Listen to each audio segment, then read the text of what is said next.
Welcome to the Unofficial Controller Podcast, your weekly gaming podcast, episode number 299, with me, George, and this week joined by RGT, Rudolph the Red-Nose to my Rudolph Hess. How's it going? Yeah, very well, thank you. Best I could come up with. I didn't even think you had one lined up. So, no. Brilliant. Queued up. Brilliant. But now I'm very good. Good to hear. You're looking very flushed. Your nose is red. Your cheeks are red. Means you've been at the glop 24/7. You little wino. Cool. I wish. No, it's more of a case of work and then coming in from the cold.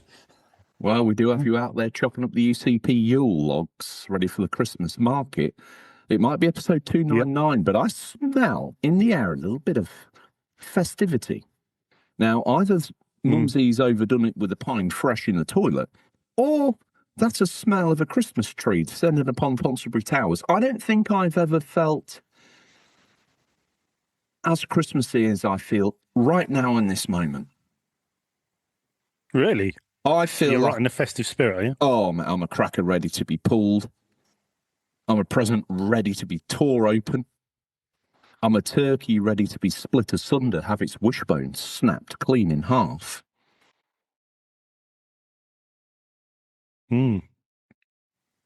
Wow. Mm-hmm. Yeah, my festive spirit's waning a little bit, but getting the next couple of days of work out of the way and I'll be all right. Couple of days off just to relax, stuff myself stupid, a few drinks, and then back on the grind again. I don't mean to be the Christmas Scrooge here, but you have used your leave entitlement, so you will be popping in to the UCP Towers during the Christmas period just to make sure the place hasn't burnt down or the hole in the roof has gone from a small leak into Niagara Falls. That's your. I know. Look, I want to clear this up now. I know the leak was in my office, but while you were out chopping your logs, we decided to have a little bit of a reorganise. So you've ended up with the biggest office. It's got a water feature in it. Oh, cool. So I've moved into yours. And a bit of mould, a bit of moss. Yeah, I've moved into your old office. Got to admit, it's a bit small. It's a bit small. I don't know how you live like this. I don't know how I'm going to be able to. So when you, I don't think you really needed a big one. Did you really? Au contraire, it's everything I always wish for. Yeah. And now you've got the big really? one. Now you've got the leaky big one. A little bit of a dribble down the side. Yeah. It's not that great. Yeah, well, yeah. At least we've got somewhere to put the merch, as long as it's not in the puddle of dribble. Well, to be honest with you, I cancelled your order for the T-shirts and got some UCP swimming trunks because I thought to myself, well, do you know what? They'll be all right in there. So some Speedos. They're tested. Yeah, Speedos. You can sell them as tested then, can't you? No, I'm not even going to bother with that. Brand name sold as thing. Your face on the crotch. Oh, okay. Wham, bam, thank you, ma'am. I don't think we need that on there, but Duncan Goodhue's already got a pair. He's what I would call bristling at the seams to kind of... He did a little trick where he got your face to dance. So it's crazy, Dunk. When you get in the changing room, he's literally outrageous. It's not what you expect from a former, obviously, British athlete. But I'll be honest, it fit the moment. We all laughed. It's a lot of fever dream at the minute. I have absolutely no idea how we got down this road. If you've tuned in and you're wondering, much like RGT, how we got here, well, there's 298 episodes to listen to, so you can get an understanding of what this show's all about. But mainly, it's all about video games. So let's kick this off as I turn to RGT and say, what have you been playing? What have you been playing? As I was talking about last week, a little bit more of Illusion of Time / Gaia, depending on what your region is on the Super Nintendo. I'm a bit stuck on a boss at the moment. The boss is kicking my little Suffolk bottom at the moment. So What's happening here? But other than that, what on the game? Why is he beating you? Should there have been more leveling take place, or are you not understanding the core mechanic? What's happened here? Well, I've sort of transformed into the stronger character, like the knight with the big sword. Yes. So your hitbox is quite big, and you have to. He fire these projectiles that follow you, and I have to try, and he's got a big head in the middle of the screen. You've got to try and take him out before these projectiles do too much damage. And I'm getting me, but I've come close a couple of times. I think I've just got to persevere and get it done. But other than that, I'm loving it. Something to be said for cartridge games where you can just turn on and jump straight in whenever you want without all the installs and bits. Is the Retron giving you the accessibility with those quick resumes to make it even easier than slapping a cartridge on and flicking go, or are you finding yourself resorting to the traditional saves within the cartridge? It's a bit of both, really. Whenever I can save in the save rooms on the cartridge, I do. I don't know, the battery's probably long gone dead on there anyway, but I do anyway. But also, and then I'm just doing my quick saves in my slots on there. That's just nice when you. But I don't do it. I'm not one of them who's just doing 10-step save, 10-step save. I'm not doing that. I'll do a dungeon or a room and then save and carry on. So I know that's done and out of the way and move on to the next bit. But yeah, nice. I don't really save too much. But it's just ease of use and nice, and just flick the Retron on, bang, you're straight in the game, and it's just brilliant. You could have 10, 15 minutes on it and jump out. But really enjoying that. I've just got this thing at the moment where I just think I've had sort of that reverse rose tinted spectacles where I remember Super Nintendo games and Mega Drive games a certain aesthetic, but now I'm going back to them. They're actually better than what I'm remembering, which is normally the other way around. I think it's more because... I think the Mega Drive and SNES do hold up. They're as good as those games could ever look on the Super Nintendo. Both. Yeah, depending on what game you're playing, I think, depending on what genre you're playing. But I think it's also because we get so many pixel games fed to us now.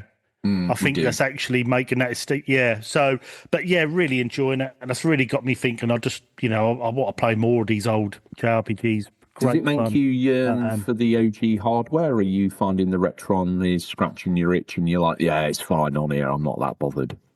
I thought it would. I mean, I've got an absolute mint Super Nintendo. I love my Super Nintendo. It's so clean, so nice. It looks the part. But for how easy the Retron is to use, and yet when you're in that 4x3 aspect on your modern TV, you don't really notice it too much, because I'm still playing on a Super Nintendo pad original. So you don't notice it so much because it's sort of tucked away there under the TV. I don't think too much of it. But having those saves and that just seems, it suits my lifestyle the way to play. But yeah, I think I'm going to get into more of these once Illusion's done. Nice. I've also I picked up this week, you've probably seen on Discord or on my Instagram as well, I got Terminator 2D No Fate.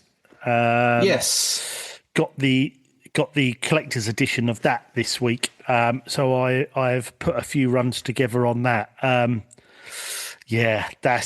That's a good game. Bitmap Bureau know what they're doing with these sort of games. And I mean, I even saw a bit today, I think it was on IGN. The details they put in this game are fantastic, really. If you're a Terminator 2 movie fan and you're into games and you've always wanted a real decent Terminator 2 game, this is the game for you, because the little nods they've put in, for instance, I was telling you, George, when you do the scene where Arnie appears and you're in the car park and he appears in the nude, you go into the biker bar and then you start having a pile up. Do you see any of Arnold's front pocket, or is that just had a little bit of smooth around and it looks like an Action Man downstairs? It's I've never really zoomed in, but it's pixelated, but I will check and come back next week. Just to confirm for the listeners, if they're like, well, you know what, in the film he might have a little pixelated thing. Is John Thomas, but in the game, obviously, you see him in all his glory. Well, It's funny because that's one of the Easter eggs I was going to talk about on IGN, because the first one I found wow. was there was country music on in this there's country music on in this bar, and you have your fight, and as I walked past there was a woman at a jukebox, and I thought, oh, can I hit the jukebox? I hit the jukebox, smashed it, and then Bad to the Bone come on. They've Awesome. licensed the actual Bad to the Bone, and then as you go through to near the kitchen bit, he then throws the guy onto the cooker, like into the in the movie. Do as you well. have to But press the apparently button to get the timing right for that, or is that more of a you just walk in the room and it happens sort of thing? Do you have to punch it's him just to get as him you on there? No, from what I remember, you do all the fight scene through there, and then the last bit is just as you're about to walk out, he grabs the bloke and throws him onto the cooker. Nice. Then he screams and rolls off. But the Easter egg apparently is in if you play on the hardest level, which I think is Judgment Day. Once you unlock that level, when you get to that scene again, you're in a pair of Bermuda shorts. Mm-hmm. And the reason you're in a pair of Bermuda shorts, as for people that have watched the HOTAS made on the DVD and video, because how they filmed it was Arnie wore a pair of Bermuda shorts, so he wasn't actually in the nude when they done that scene, and that's those Bermuda shorts you've got on, little That's pixel version. freaking So there's well little cool. things like that. They've really gone to town on it. It's great fun. It is a lot of platformer run and gun shooter, but it's got a beat 'em up level, it's got a driving level, it's got the where you're Edward Furlong on your dirt bike, and the T1000 jumps off the bridge in the truck. You've got that as well, and they've done it really well. Where it's not a lot of side. It's a side scrolling driving sections, but you auto drive along and you can accelerate a little bit. There's accelerate pads to go on, and that'll give you a little warning. So that'll say top or bottom lane, beep beep beep, and you can quickly move lanes. So you have to dodge stuff. I and keep wondered that how eye it of would the truck. handle it. Yeah, that's interesting. Yeah, so it's really good fun. And There's another game that gives you, when you have to said beep, beep, beep, it made me feel of a different game. I don't know whether it was Shenmue with its QTEs, but I feel like I've played a 16-bit game where you just get these moments where you have... They get that ding, ding, ding. Yeah. It's that noise, don't get me wrong, but I feel like I've played a 16-bit game like... And that's the mythos of this Terminator 2D, or No Fate, or whatever it's called, is it incorporates those feelings of games from a time where these games were prevalent.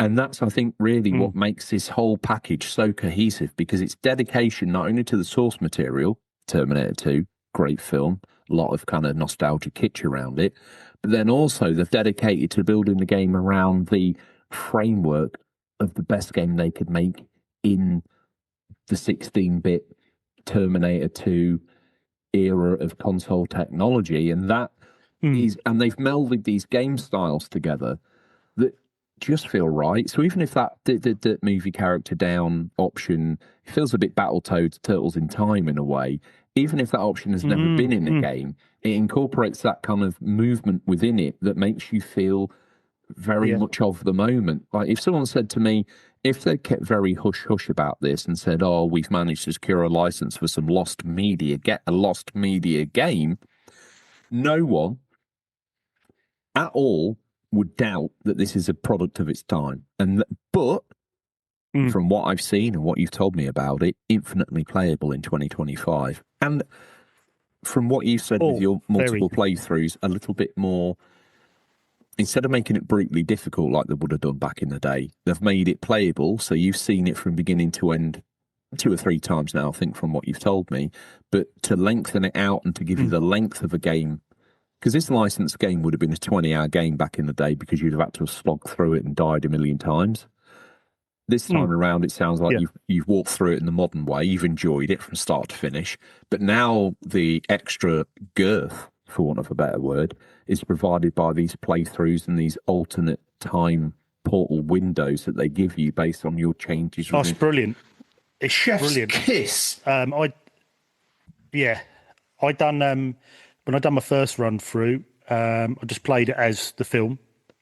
Then my second run through, you get to a point where Arnie's got the chip in his head, and you can change the chip in his head, so then he can make his own decisions, and he's not on his, his dotted line of what he's been programmed to do.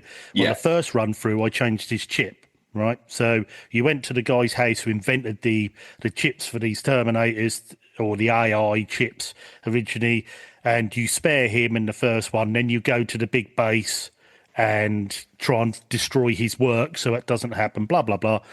On my second run through it said, change Arnie's chip. I thought, no, I'm not going to change his chip this time, see what happens. When it gets to that stage, Arnie's in the house and he kills the guy, invents it, and then the police turn up, you get arrested as Sarah Connor, and then now you have to escape from a police station. So the story's gone off on like the butterfly effect on a completely different line. So clever. It's so clever. The pixel art in it, I mean, I sent you a little video of the intro. Oh. The pixel art is stunning. Absolutely The standout for me is actually the games and the levels themselves. The detail not only in the characters, but the ability to hide and take cover within rooms, and the way they kind of fade into the shadow a little bit.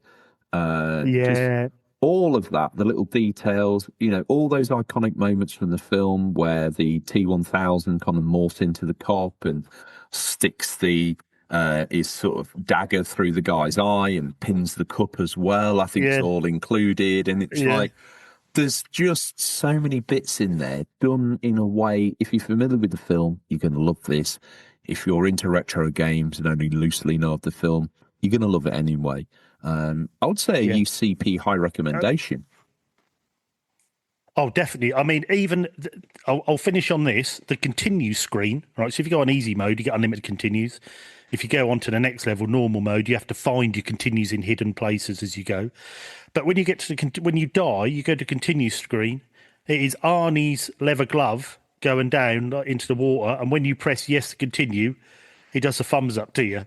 So, and I just think those little details like that are superb. Can't recommend it enough. Like I say, I bought the collector's edition. I think it was about $90. I assure you all what I had in that. That was the tin, like the original video version, like the VHS, and you get lots of stuff in that. Plus, you get the actual Switch, sort of bigger box Switch case as well, which has more stuff in as well. Great value for money. Yeah, brilliant. One of my best purchases gaming this year, I think. So Terminator 2D No Fate. Strong. An entry in the Ponzi's. Currently, my Ponzi's submission's probably got the Getaway, Scarface, the Simpsons series. You've done role reversal. That was me last year, Lord putting all these older games in, Halo 3 and... Not looking good, is it? Persona 4 and 5. Infamous 2. How young Seb is, he's going to have to look up half these. Never heard of it. What system's that on, or what? PlayStation 2? I just need you to play the Getaway between now and the Ponzi submissions to really artificially force set up. I've actually been thinking about it, actually, yeah.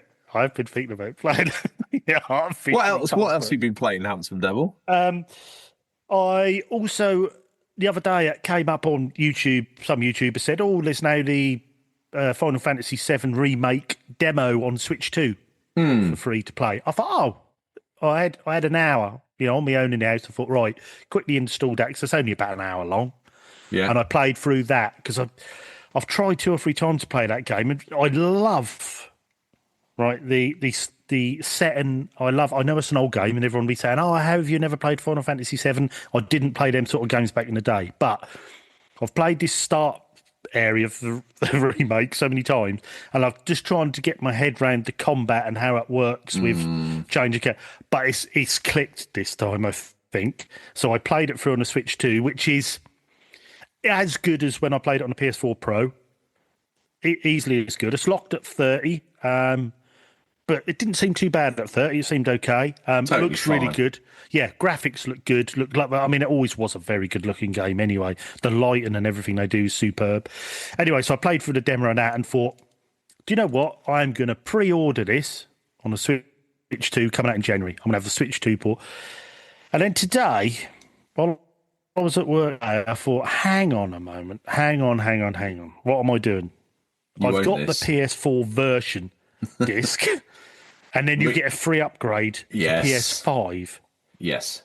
So I thought, right, cancel that pre-order, which I've done, and it's literally installing now as we recording. I had to work out how to do it. It's a bit obtuse how to get the PS5 version. If you remember, this is early PS4 to PS5 conversion era, and it was messy. Yeah. Yeah, so for anyone who does want to do this and listen to this, think, oh, I'm going to play that. If you've got the PS4 version, go in. I haven't got mine actually downloaded, but it's in my library. Go to your library, go to the little three dots, press View Product. That'll change you over to the PS5 version. Yes. And then you can download it, but that'll download all the DLC and bits as well. So you get that. What did they done Integrate. that State, was it? Integrate. Yeah, which is not a between Rebirth and that one. There's a little bit as well in between DLC. So that's that. So I'm going to play some more of that. And finally, Luigi's Mansion on Nintendo Online on my Switch 2. I saw that was on there. And I've played Luigi's Mansion in reverse order. When Mrs. RGT bought me my first Switch, which was the turquoise Switch Lite for Christmas a few years ago, she bought me Luigi's Mansion 3 with it to play, and I played right through it. Loved the game, brilliant. So then I went back and bought the 3DS Luigi's, was it 3DS or was it DS? I think it was 3D. Yeah, that was 3DS because it had 3D. I remember playing it in 3D. So I then went and played Luigi's Mansion 2 and completed that and loved it. So now I'm playing 1. So I've done it 3, 2, 1, a bit like Ted Rogers. But that's Dusty bin. If anyone knows that, Retro Ed will know. Yeah. But yeah, so I've now started. I've only about half an hour in. The controls feel a little of the time. Yes, although you can go into the good thing about Switch Online, because bizarrely, RGT, this was going to be one of my games that I talked about, is you can flip the controls. So down is up and up is down. Yeah, a little bit obtuse to get it to I was stick, waving his Hoover about all over the place. How did you find when you changed the controls? Because I went in and said, yes, I want up is down, is up and up is down. Then it was like, it was in red. And I was like, okay, so that's not stuck. So I'll do it again. That's not. Yeah, but sort of confirm it, don't you? I think, and it's weird. I got it done, and I done it, backed out, and then it went back to the original. What I hadn't, you know what I mean? That started with, and I was like, oh, hang on. So I had to go back in, confirm it, come back out. But I'm playing. It looks really good on there.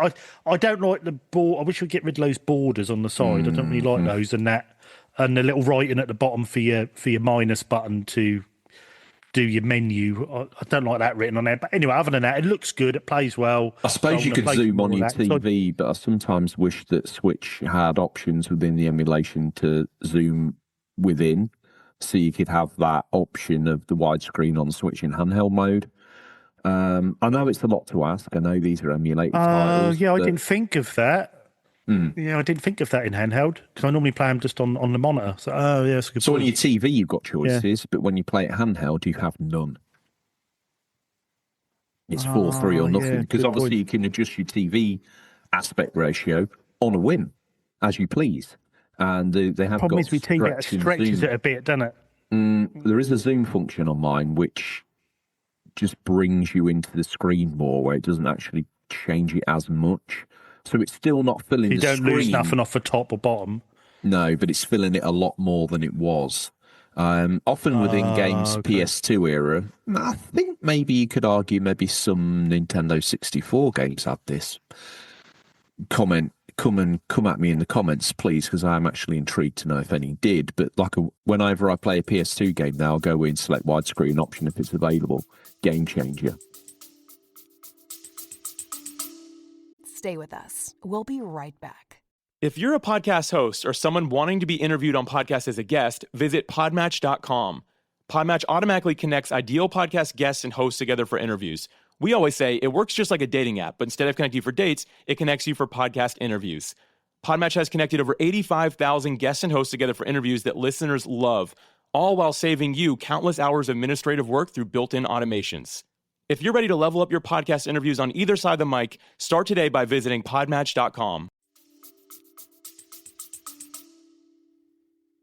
I've never ever thought to do that on my PS2. Every time I turn on a PS title, I go into the options. It's a bit obtuse at times because sometimes it's not there. What, in the in-game options? Within the in-game options of the PS2 or any kind of older game that I play, I go into the options and I set it to stereo as a bare minimum from mono. So then you get the full audio experience on your modern setup, so as good as you can get. And then any option I have then to change the aspect ratio from 4.3 to 16.9, or more often on the wider games, you get the widescreen option where it's borders top and bottom, but in the screen. You can then obviously change it to 60 hertz as well, which is a must, because then you're at least 60 frames per second or as close to that as you can get in your refresh rate. Yeah, good point. So when I play the Getaway as an example, I do that on a Retron. and that's the right thing to do, I believe. Go in, change those settings, Yeah, get it in stereo. that forces it to 60. Yes, it does. Or at least as close to that as a refresh rate as you can get, because a lot of these older games, they might only be doing 50 frames per second, but at least the TV's in sync with the console. Yeah, sorry, RGT, I took you on a little bit of a side ramble there about my peculiar technological curiosities that I'd like to see represented. No, not at all. But bit of advice for the gamer and the retro burgeoning gamer, but retro gamer on a modern TV. It's a game changer, mate. Yeah, brilliant. In fact, Nintendo Switch Online does have options to zoom the screen in, actually. Thinking about it, does it not? Yeah, I'll have to look into it more because I'm always worried about stretching the image, and I don't like it when it's stretched. If you can do it, a nice 16:9 rather than but yeah, it's just when it's in that 4:3, it looks nice to play in 4:3, but you just get them horrible borders and yeah, but yeah, that's pretty much what I've been playing this week. Been dabbling with those. What about you, George? I take it then you have been playing a bit of the old Luigi's Mansion. I dabbled in Luigi's Mansion just for some. You all right? Yeah, so I just had a little cough. Just a little puff.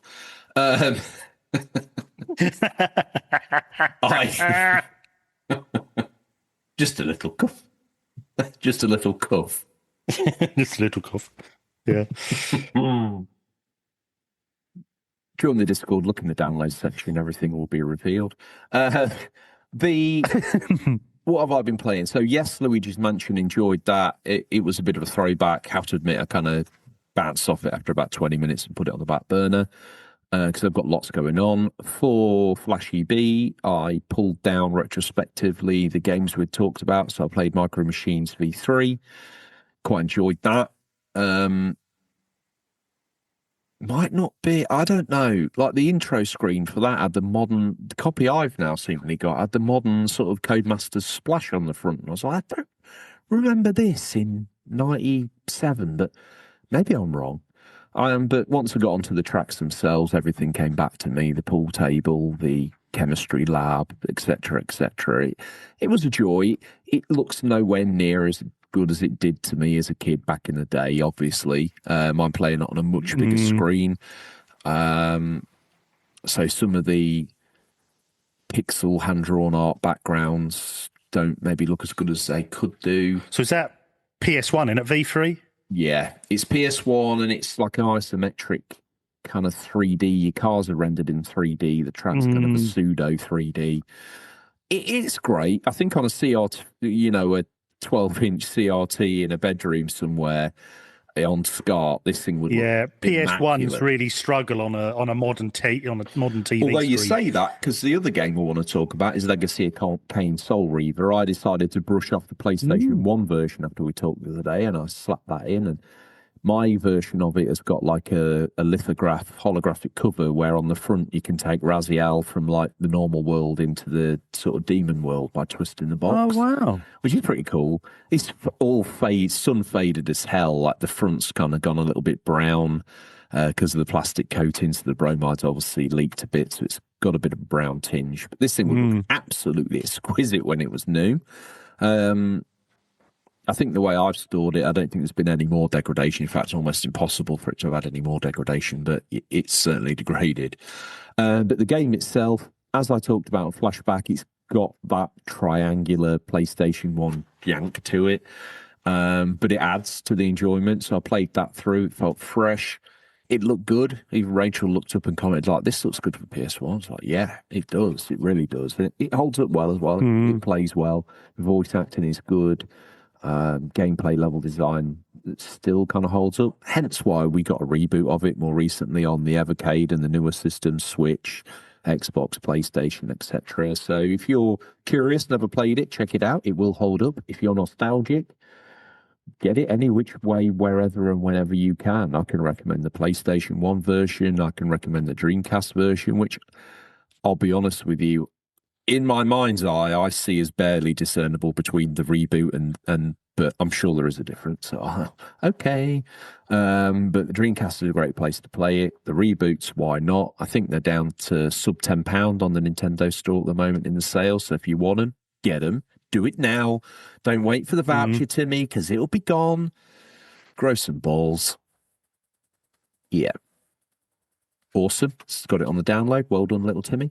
Other games I've been playing, the Getaway.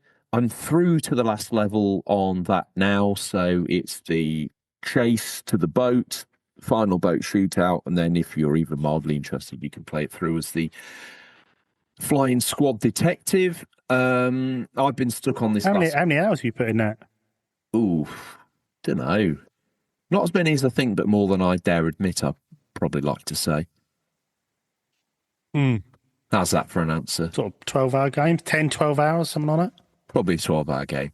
Probably 8 to 12 hours. If you know it, then I think it's a bit of a cakewalk. If you don't know it, you're a modern gamer, a little bit of time to adjust, but when you do, you're going to like this game. Make sure you're using a modern controller. I'd recommend the Wingman. What's it called? The Brooks Wingman? Yeah, Brookman something Wingman? like that. Something like that. Google that, it'll sort it Or for Defender. you. Or the one that RGT is contractually obliged to recommend because he's got a financial deal. But I'm just trying to look after you, and I would recommend using the Wingman. Because you've probably already got the controller that you want to use. So RGT's promo deals aside, his wingman thing would do the job equally as well. Whatever suits, but don't feel hamstrung like I have been historically. Now I've been, as I talked about last week, lucky enough to dust off a relatively newish PS2 controller. Problem solved. Although I did notice some weird veers to the right out of nowhere on the, I'm using an extender, which is very poor quality, I have to admit, which is probably where some of these issues are coming from. But in Scarface, my car would suddenly pirouette on the spot, 90 degrees to the right, and then accelerate into the wall. And first of all, I thought it was me. Maybe I'm just getting a bit lazy holding the controller, but even without holding the controller, it would tear off, pirouette, smash, done. So, all right, okay, so something's not right here. So I might get the sponsored by Silverhook electrical contact cleaner, non-chlorinated, non-corrosive, leaves no residue, available in a handy 500ml litre edition. It's made in Britain, available in most places. Poundland, mainly Poundland. Hashtag not spawn. Hashtag not spawn.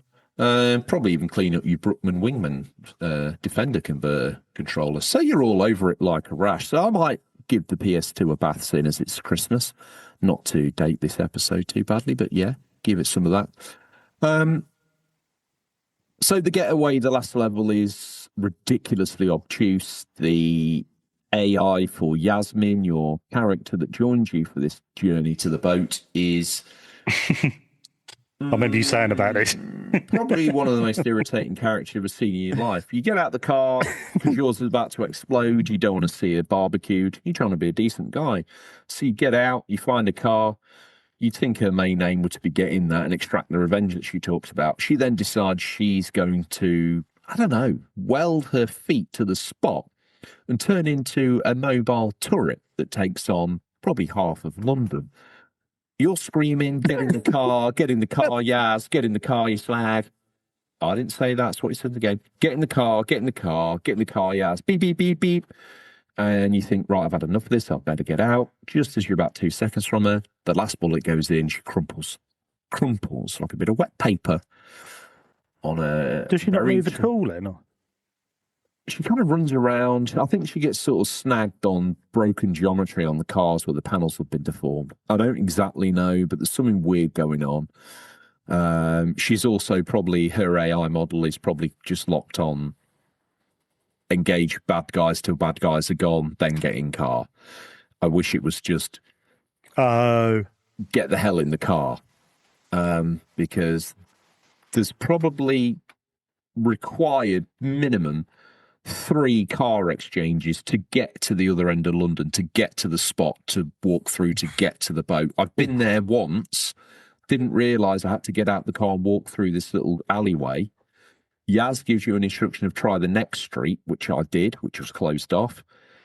When I then, after getting really frustrated, watched a walkthrough and realised I'd been right fricking there, RGT, I'll be honest with you, I lost my shit because I've not been able to get close to that location since.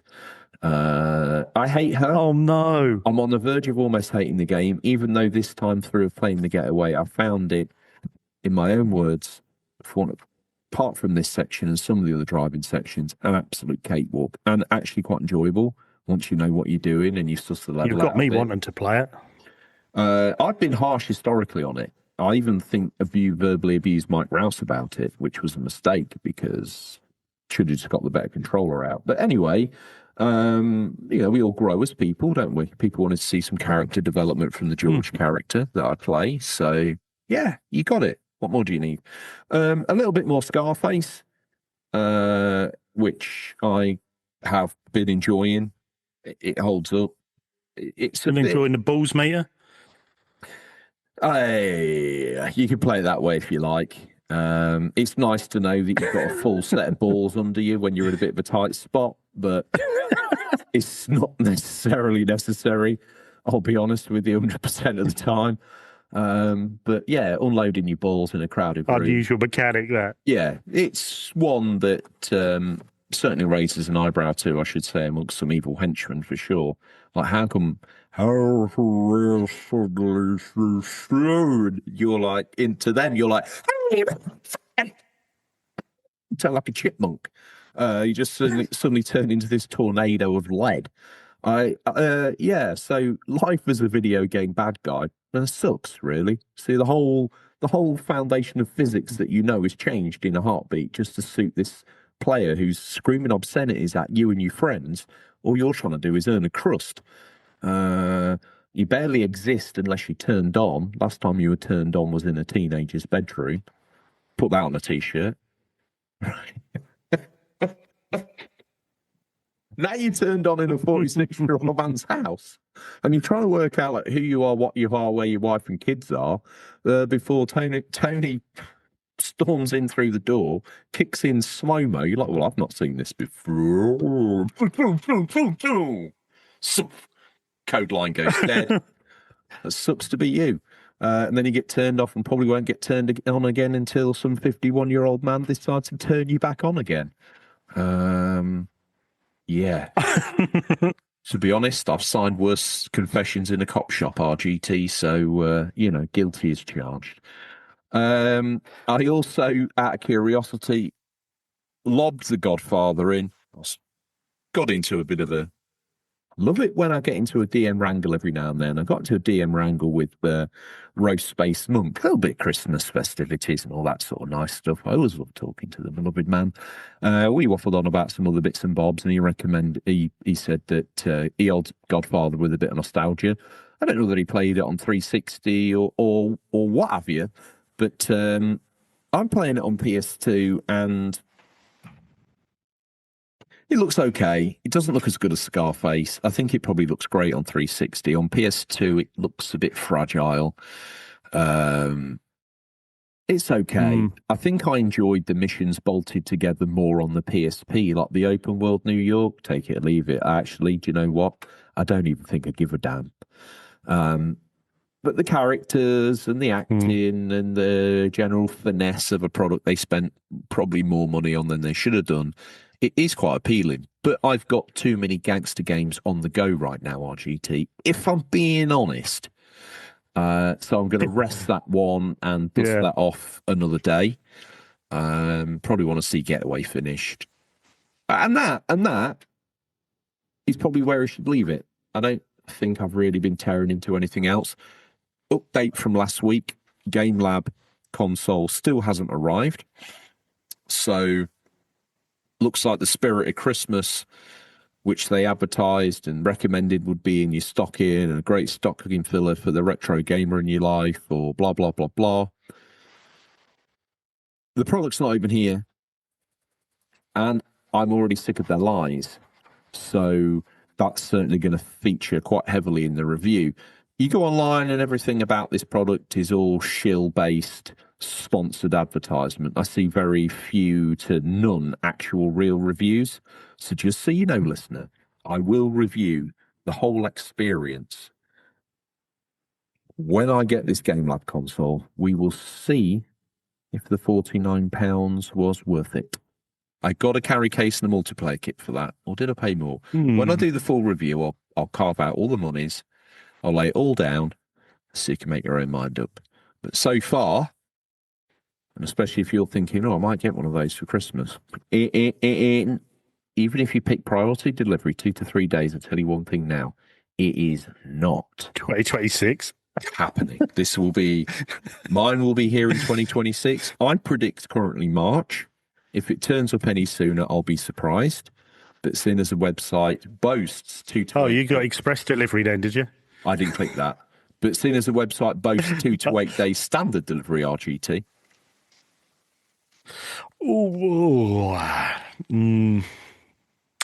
Yeah.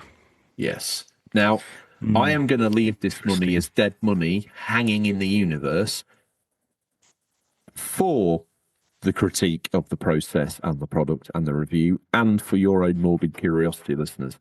I am going to leave that money in the air. I'm not going to chase a credit card company for it. I'm going to leave it there until at least June. And if we haven't received it by then, I'll contact my bank and I'll get the reimbursement. Yeah. We want to see this RGT. I want to see it turn up. I may even film it, although you're talking to the guy who stumbles onto Discord, so I wouldn't hold out too much hope for that, but we can try. Also, must say thank you to Retro Ed for the awesome Art Attack mashup that he put together for us. I've never seen myself so high energy, by the way, in the East Wing of the Canterbury Towers, and me swinging around and smacking the living snot out of my microphone stand.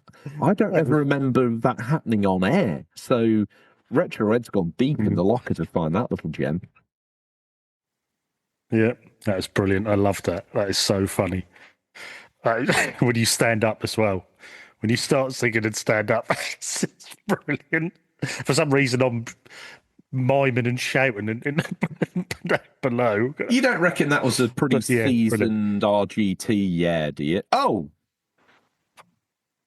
Now, I've been doing some curation of the back catalogue RGT, and you, on record, told me that Hidden Gems come out every 4 weeks. Now, the last Hidden Gem we had was over 4 weeks ago.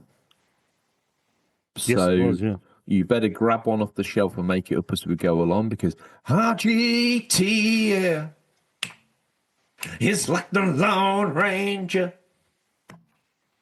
Riding on down, bring hidden gems to me. What you got for us? Seems a waste, really, doesn't it? Nothing. Can't you just grab something off the shelf? Do a random snatch and grab? If you stop making the executive producer do everything, then I'll have time to do Hidden Gems. At the moment, I think the main show fans probably think they deserve a hidden gem more than Flashback deserves an episode. Yeah, but then what they can do about their merch, that needs doing, and so I don't really want to let them down on that. No. Okay. Listen, I feel like this is all getting a little bit sort of mutiny on the bounty, and I don't like the way it's feeling. I don't like the sort of connotations. Well, I've been talking to Mumsy and Editor Phil, and there's an undercurrent of a mutant starting here, I think. Editor Ed, producer Phil. Nope, roles have been changing around here. Roles have been changing. Yeah. Wow. Okay. Merry Christmas, by the way. Yep, you too. Nice. Time for the news to scour the very darkest regions of the internet to bring you the latest stories. First up, somewhere buried on my computer somewhere is some news. And for you, the very finest news. Now, guess what? 3 wise men across your table today, representing the Holy Trinity. Coming in the door with frankincense is everybody's favourite little PS2 fella. I don't know why, but I always see Sammy Barker struggling to challenge 4 foot tall. I see him as a little diminutive chap, like an elf. But he's brought frankincense. He represents the Holy Trinity. He represents Push Square, the top of the cross. That's right. Don't get at me. It's based on listens. All right. It's based on views. Anyway, here's a bit of news. Good bit of news for Christmas. PSVR 2's highly anticipated Aces of Thunder locks in a 3rd of February release date. Fly high, says Sammy Barker. Walk low, says Georgie from the UCP. Aces of Thunder, one of the most anticipated upcoming PSVR 2 games, has locked in a 3rd February release date at last. Although the game can be played without Sony's virtual reality headset, the dogfighting game from Gaijin Entertainment has been made specifically with the capabilities of the latest generation VR helmets in mind. It also hosts the T-Flight HOTAS 4. Is that a flight stick or my search engine? If you picked that recently for Flight Simulator 2024, or you're planning to get it prior to the release of Ace Combat 8 Wings of Thief, then it's just another game to play with the peripheral. The title features 29 meticulously recreated World War II era aircraft, and here's a snippet from its summary. Aces of Thunder, battles will see you fighting across the world and getting a better idea of where the fate of war was decided. Visit 50 beautiful maps representing 3 key theatres of World War II, Western, Eastern and Pacific fronts, as well as the signature World War I front lines. In addition to the single-player missions, you'll also find a full online multiplayer mode, so you can pit your dogfighting mastery against pilots from all around the world. I personally have been waiting quite a time for another reason to dust off the now mold collecting, and that's no exaggeration, because I looked at it the other day and had to clean off what looked like grey molds from the headband. Clean off the now dusty and mouldy PSVR 2 and get myself into what seems to be the main gold-rich vein for the PSVR headset in 2026, which is flight simulators. RGT, what do you make of another flight sim game?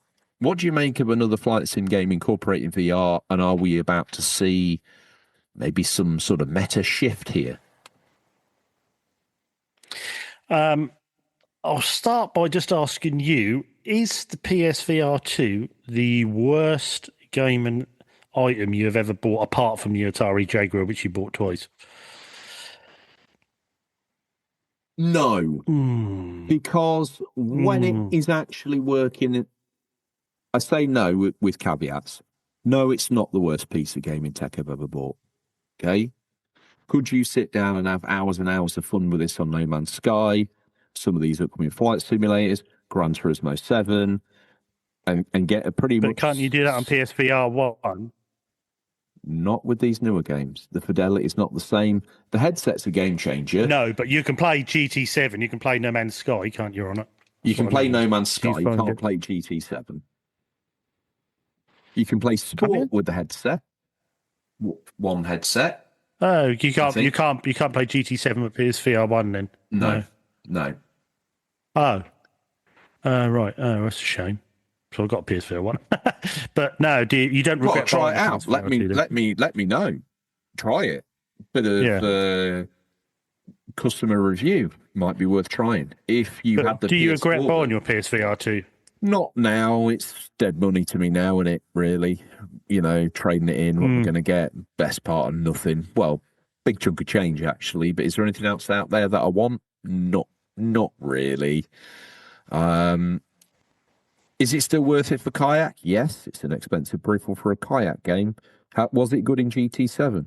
Literally a really great experience. Coupled with a wheel, you are there. No Man's Sky, game changing. The sense of scale you get, not only of your ship, but of space, of the planets that you're on. When you actually have to crank your neck back to look up some of these vistas, it's like, wow, this is like, and the fidelity in the VR2 headset is incredible. I just don't really feel like they've supported it as I hoped they would. It's not seen the games from the third parties that I hoped. Yeah, you go on there and you find the VR section, and quite often now you have to find the VR games by filtering. But, you know, when you find them, there's some solid bits of kit there. But do I regret buying it? In a way, yes. In a way, as I said, no. I have had some good experience on it. Those experiences have come in very pound dollar heavy, if you think about it. But it's a great. Well, I think this is a good thing. I think this, having a new game like this, you know, and especially as playing into a stronger points, you know, combat games I think are always good in a VR. When any game where you're seated in a position like a car, like a kayak, like an aeroplane, like the ship in No Man's Sky. No Man's Sky does fall apart a little bit when you get out. Not massively if you're into the movement the way it is, but these plane games, kayak games, car games, you're sat in a seat, you're anchored in the position. You then move the vehicle around with the control input, so you can never move out your seat. So the experience becomes more and more realistic. I think the upcoming flight simulator will be mind-blowing, if I'm honest with you. You know, looking at I think one of my best Cessna's experiences window. on PSVR 1 was Star Wars Squadrons.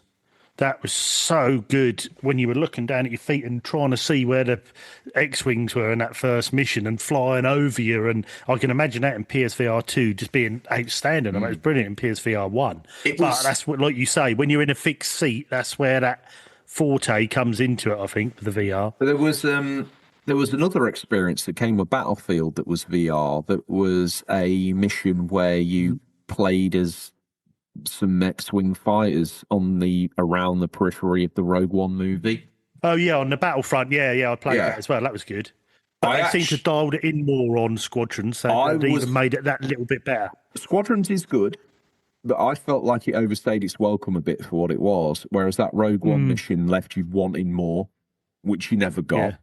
Whereas the X-Wing Squadrons game, for me, gave me way too much, and then therefore you start to see the holes in it a bit more. I did think that VR1 game was a bit of a vomit comet, to be honest. Yeah, it could be. There was a few times where I pulled a loop, and I thought, I could feel my stomach go a bit.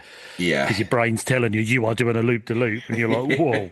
But it proves how good it is. But no, I think this is brilliant for PSVR 2.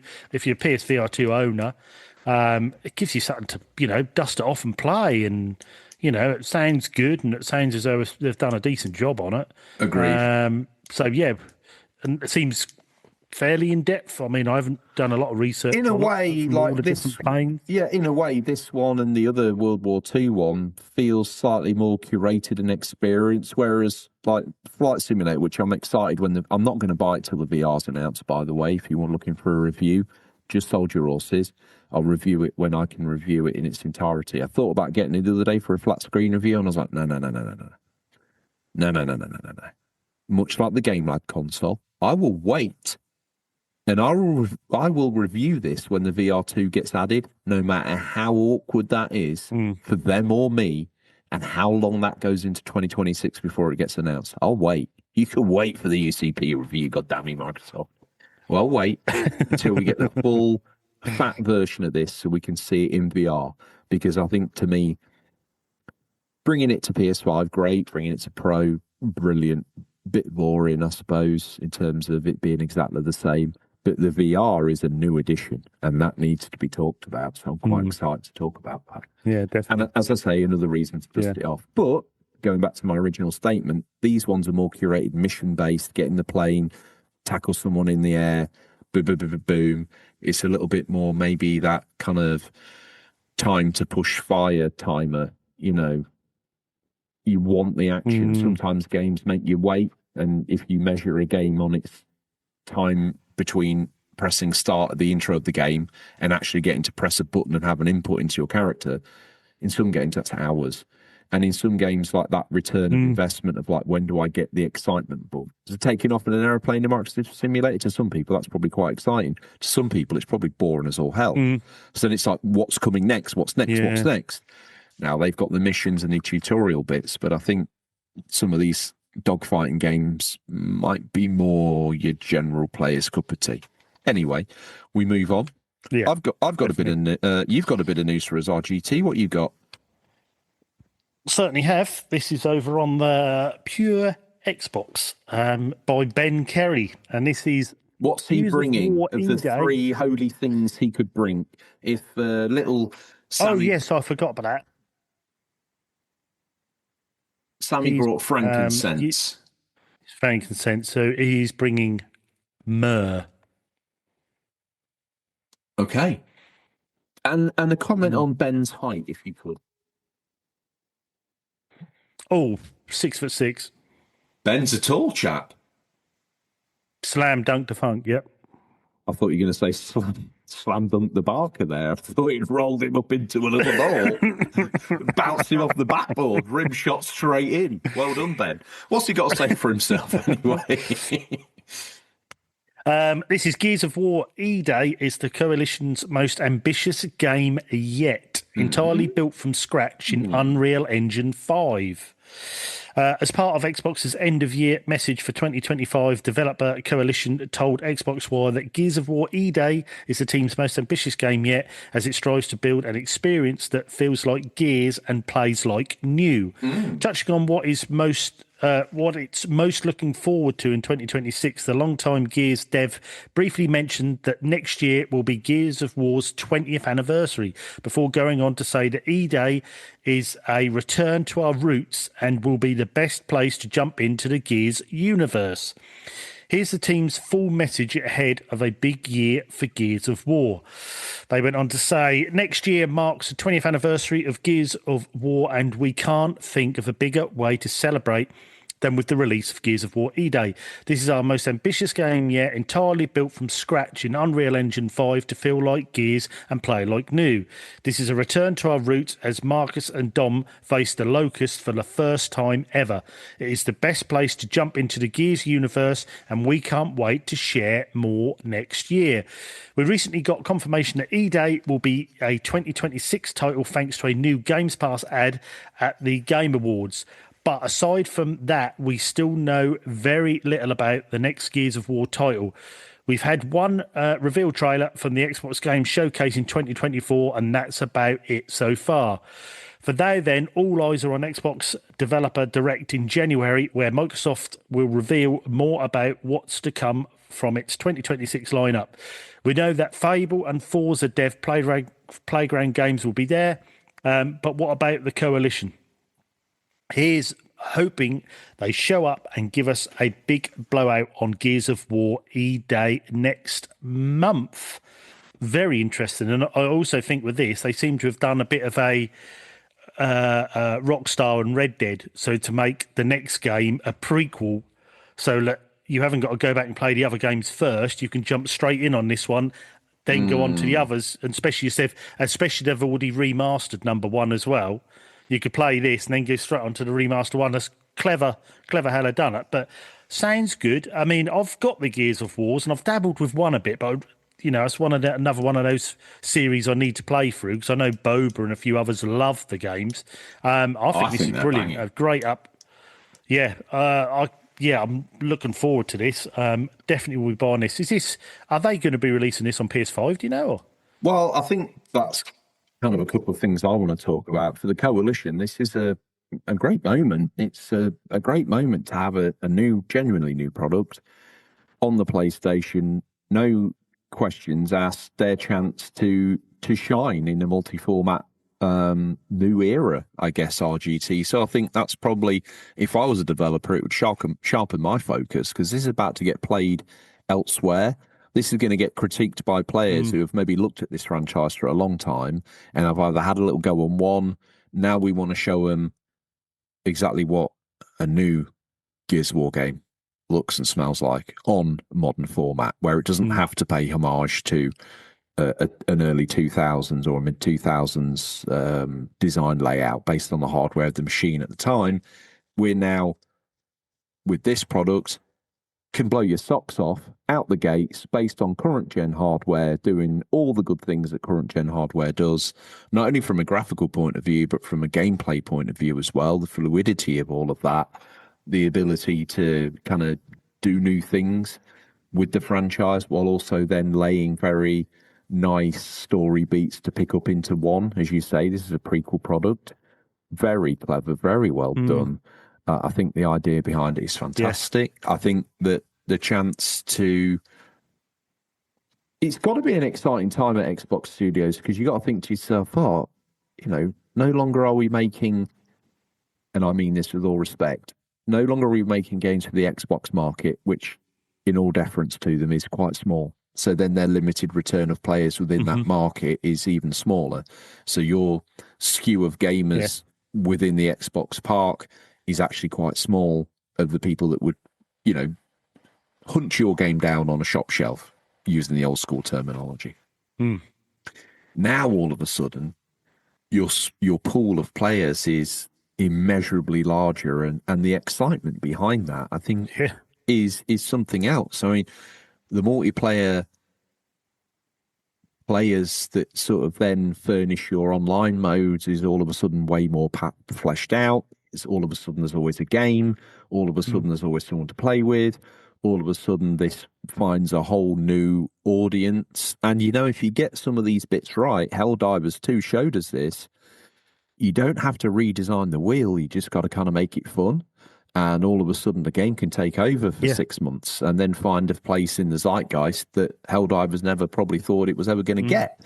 So, yeah, exciting times. Exciting times for Xbox Studios. They're going to get the same kind of level of penetration on Fable, as an example. So that's gone from being a game that a small subsection of the Xbox community would get to play to now being a game that a large subsection of the whole entire gaming community can play.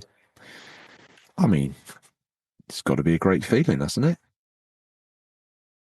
it? Yeah, definitely. And I think this, again, like you say, it's going to be for the studio themselves to actually now have, rather than creating a game for Games Pass with very limited sales, because people, you know, most of their players were on Game Pass. You've now got like you say, you've now got a chance to sell a game, bring more money in, which is obviously, I mean, it's almost like Xbox Game Studios and Xbox themselves are actually using the PlayStation to bring the revenue back in to do what they need to make, and to help their system to sell. I think there's a shrewd strategy here as well at play, where you just kind of need people to try your games. Maybe if they're kind of sick of PlayStation, the menu system, they've been PlayStation players since day one, they might want to come over. Oh, I never realised these games were this good. Maybe I should get one. Maybe I'll just get one all in. You know, you don't know how people react to a great game. You don't know how people react to a series they've never played before. I mean, the first time I got Gears at launch and was literally just had my socks blown off. OG Gears on the 360 now probably looks a little bit tired, but when that thing was new, Roadie Cam, as it was called in game, Cliffy B all over it like a hot rash. The whole thing was sexy as all hell. And don't forget the advert, Mad World, that was done around that sort of holiday period, but sort of Thanksgiving through to Christmas. Really powerful, really set the hairs on the back of your neck. Like, and there's not been many video game TV ads before that had done that.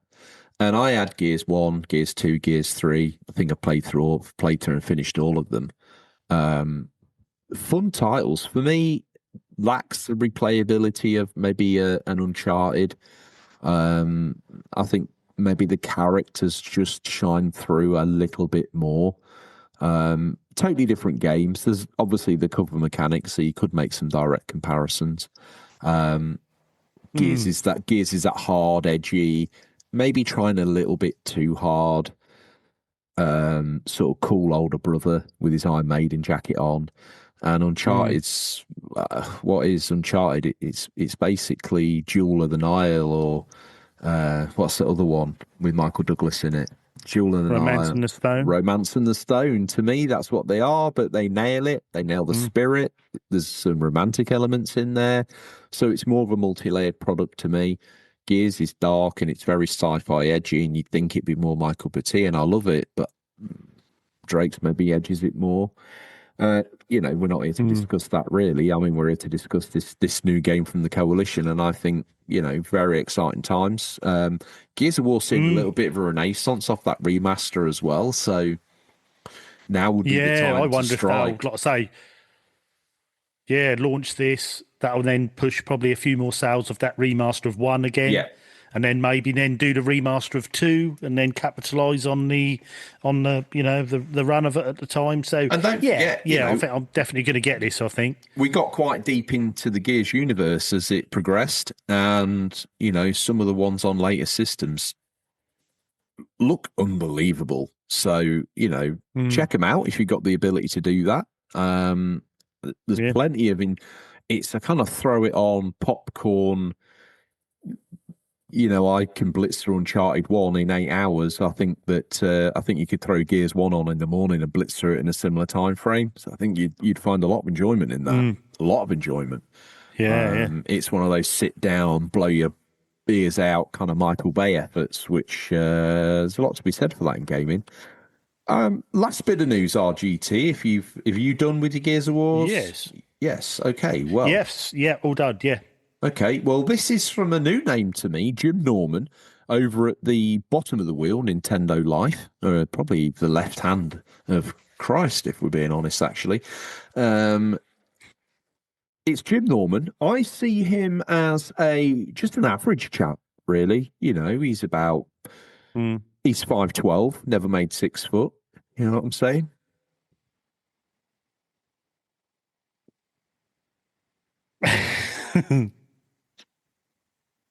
Yeah, he's one of those. He's one of those cats. RGT, I think, just pulled in at Punchline Station. Now he's reporting on these Nintendo has a game keycard alternative in the works with smaller Switch 2 carts.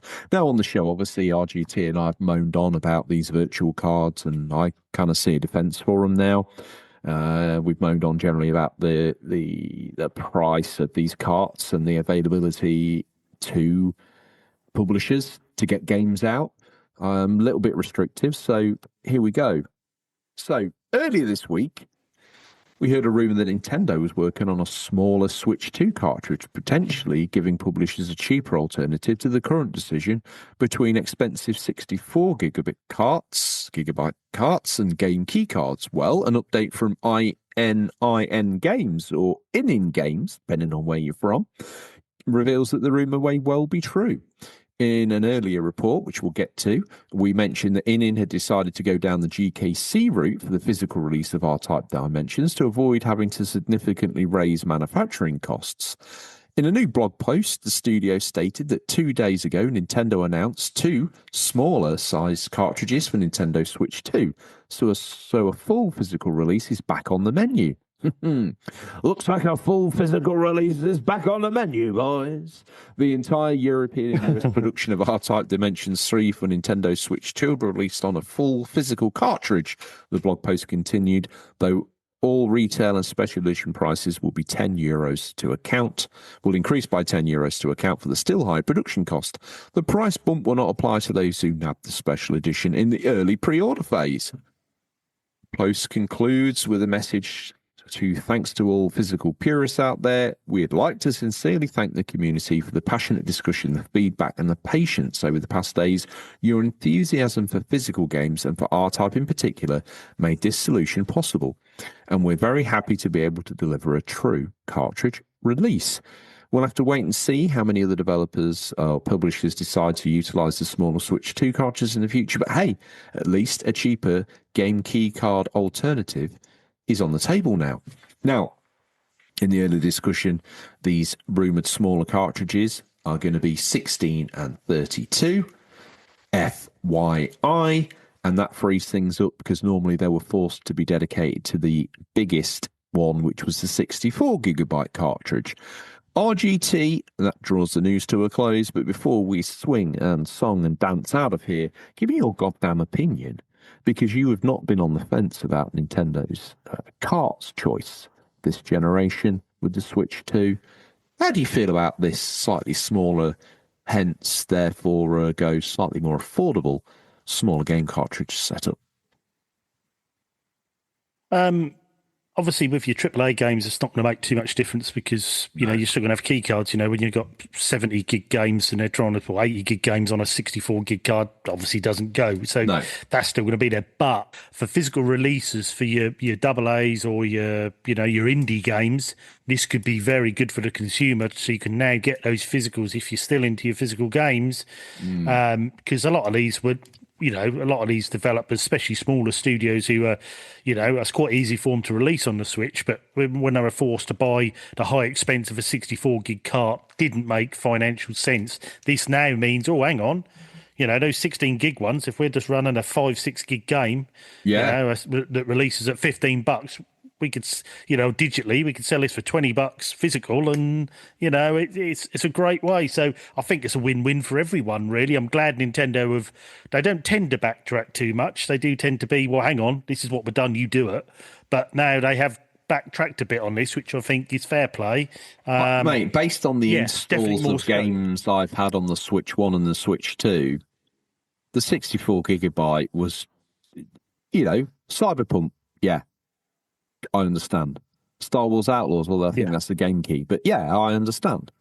Some of the other titles that you've got from the Switch 2, Donkey Kong Bonanza, yeah, do you know what? I understand it. But some of these smaller indie games that probably struggle to get to 10 gigabytes. Yeah. Like that makes no sense to the studio, let alone to the consumer. One thing I would like to see from this, maybe slightly lower, I don't know what the knock-on costs are, because obviously these publishers are buying them in their millions. They're not buying just 10 or 20 of these little plastic things. They're buying millions of these things, or certainly hundreds of thousands of these things for publications across the world. Obviously, there's an economy of scale there. Will we see that passed on to us as a consumer? I would like to hope so, because obviously the switch to $69.99 upper threshold now would be a little egregious if it was going to be a 10 gig indie game on a 16 gig cart. That starts to sort of grind a bit. I know that we've seen various pricing on the Switch 2 already, not only on the digital sales that are on, and there's a significant one taking place as of release of this episode. So get on there if you've grabbed a Switch 2, or someone is getting a Switch 2 for Christmas. You could set up an online account and buy those games now, just as a heads up, or Christmas Day maybe. I even think the Final Fantasy VII remake for Switch 2, I think that was only $40 coming out. So right, okay. I mean, and there's lots of little bits like that. Final Fantasy Pixel Collection is on there. I know that's done remarkably. I was reading an article the other day saying that would sort of blown them away with the success that's received. It was a high price for what you've got. I bought it digitally. Probably wish I bought it physical now, but I bought it digitally, and it's nice to have them all in one place. It won't be the first time I've had them all in one place, I have to admit. So it's a little bit grating, but hey, we've got them now. But yeah, so anyway, to circle back, it's nice to see these options becoming available. It's nice this early in the Switch's life that they've made these options available, because by the time the Switch 2 rolls around to its death throes, I like to think we'll be seeing some interesting deals being cut, some interesting games making it to the marketplace that are coming in at a good price and benefiting, as you say, RGT as always, you sum it up so nicely, benefiting everybody. Yeah, I think this is a great move, and I think Nintendo have been thinking that the Switch 2 games have been very sort of not slow, but they haven't been coming out as quick as they would like them to be, especially with the success of the console. So let's get some more physical games out. Let's get some, let's make it easier for these companies to get their games on a physical as well. And, we can then start getting more and more of these games out in the marketplace. Think of all the PS4 era games that the Switch missed out on that are ripe to be put there now for, in some cases, if it's sexy enough, the full $70 and make Great no point, bones about it. And we go, oh, yeah, I've got to have that. That would be great to take that on the go. I can hear it now haunting me. Go, go, go, go. As you buy this game for the fifth time. So you can have it on the go, go, go, go, go. Only to realise I have to get in 20 minutes into it that you're sick of it because you've already played it five times. Because now you say that, it's got me thinking as well. I've never thought of it like that because obviously the original Switch couldn't really run those PS4 titles or didn't run those PS4 so he got titles. slathered with 360 games. There's a massive library there that could be popped onto the Switch too. Your Just Causes and games like that. There's a just give the Switch 2 everything you gave. I mean, they didn't give the Switch 1 the full fat of the 360 PS3 era that they could have done. They could have done a lot more. But the PS4 era, the Xbox One era was chock full of third-party bangers. Yeah. That could loads of games quite easily end up on Switch, and you'd feel like an absolute stud. May I say, Force Awakens? That would be a great game to take on the go. Yeah, it would be, yeah. Oh, that's got me thinking now, and all them when they done them original Tomb Raiders, Rise of the Tomb Raiders, all those, be great on the go. Didn't they just recently bring out the first one on the go on Switch 2? I don't know. The first of that reboot trilogy. Maybe they have. Oh, I've seen that. Oh, I they think might that's have the done, thing. Yeah. But you're right. That sort of era of game would be incredible. Obviously, we're getting the Yakuzas on there now, so they're great games to take on the go. One thing I would love to see, Sega, if you're listening, it would be absolutely beautiful if you could reward us with the Shenmue trilogy. Yeah, do a special edition as well with the I'm glad you're listening. Right in the light blue PAL DC case, Shenmue trilogy. Use the original artwork on the front. Boom, 1 to the left, in the middle 2. Don't disturb me, RGT. On the right 3, on the side. The Switch logo in white. Perfect at the top where the Dreamcast logo would have gone. Shenmue trilogy down the side. In it, what looks like 2 GD-ROM boxes. Beautiful. In there, almost immaculate. They're GD-ROM boxes, but inside you've actually made it so they're little Switch holders. Boom. Little Switch disc holders. I'm loving this. And maybe do a 4th one. Passports. I don't know. Just do a little nod to something. Just give me I want to see it. Wrapped in a little card sleeve. Beautiful. Wrap that up, present that to me. Name your price. 600 quid. I'll pay it. Wow. I want a poster. I want one of those oversized. You paid that for a PSVR 2, so. Yeah. I want to this is the sweetener, Sega. This is the sweetener. I want a poster that I'm never going to look at. I'm probably only going to unfold it once. As I fold it back up about 75% into the fold, I'm going to realise I fold one of the sheets the wrong way. I'm going to then go bright red, sweat, thinking I've broken it, calm, refold, pack it away. That was too dangerous an experience to mess with that limited edition collectible poster that I'm never going to look at, get out, or even let sunlight see again. I better put that down. Let me look at the coin in the bag. That's where Bitmap Bureau do it differently. How do they do it? They do cloth posters. They're cloth posters. One thread of that comes off on the side. No. I've got a coin in a small baggie. It's just a heat shrinked baggie, right? But instead of opening this coin, I just want to look at it through the baggie, probably twice, and then put it down. I probably want a limited edition figurine in a box, sealed, with tape at the that you top, won't open. at the bottom, that I really want to open and display, but I just can't bring myself to because I haven't touched the other stuff. Yeah. And I think Feels wrong. It feels wrong. And then a CD soundtrack that comes on a CD, bit retro, but I like it. I don't really have a CD player, so that will stay sealed, but I will try and hunt down the soundtrack on Apple Music or Spotify so I can listen to it. Well, I'm going to add it to a playlist that, let's face it, I'm never going to listen to. So, yeah, please. I'll tell you what, Sega, I'll just give you 600 quid. If you want to get on board with that RGT, let me know. I can see you going for at least not unboxing the statue. I know Rose Space Monk will buy two.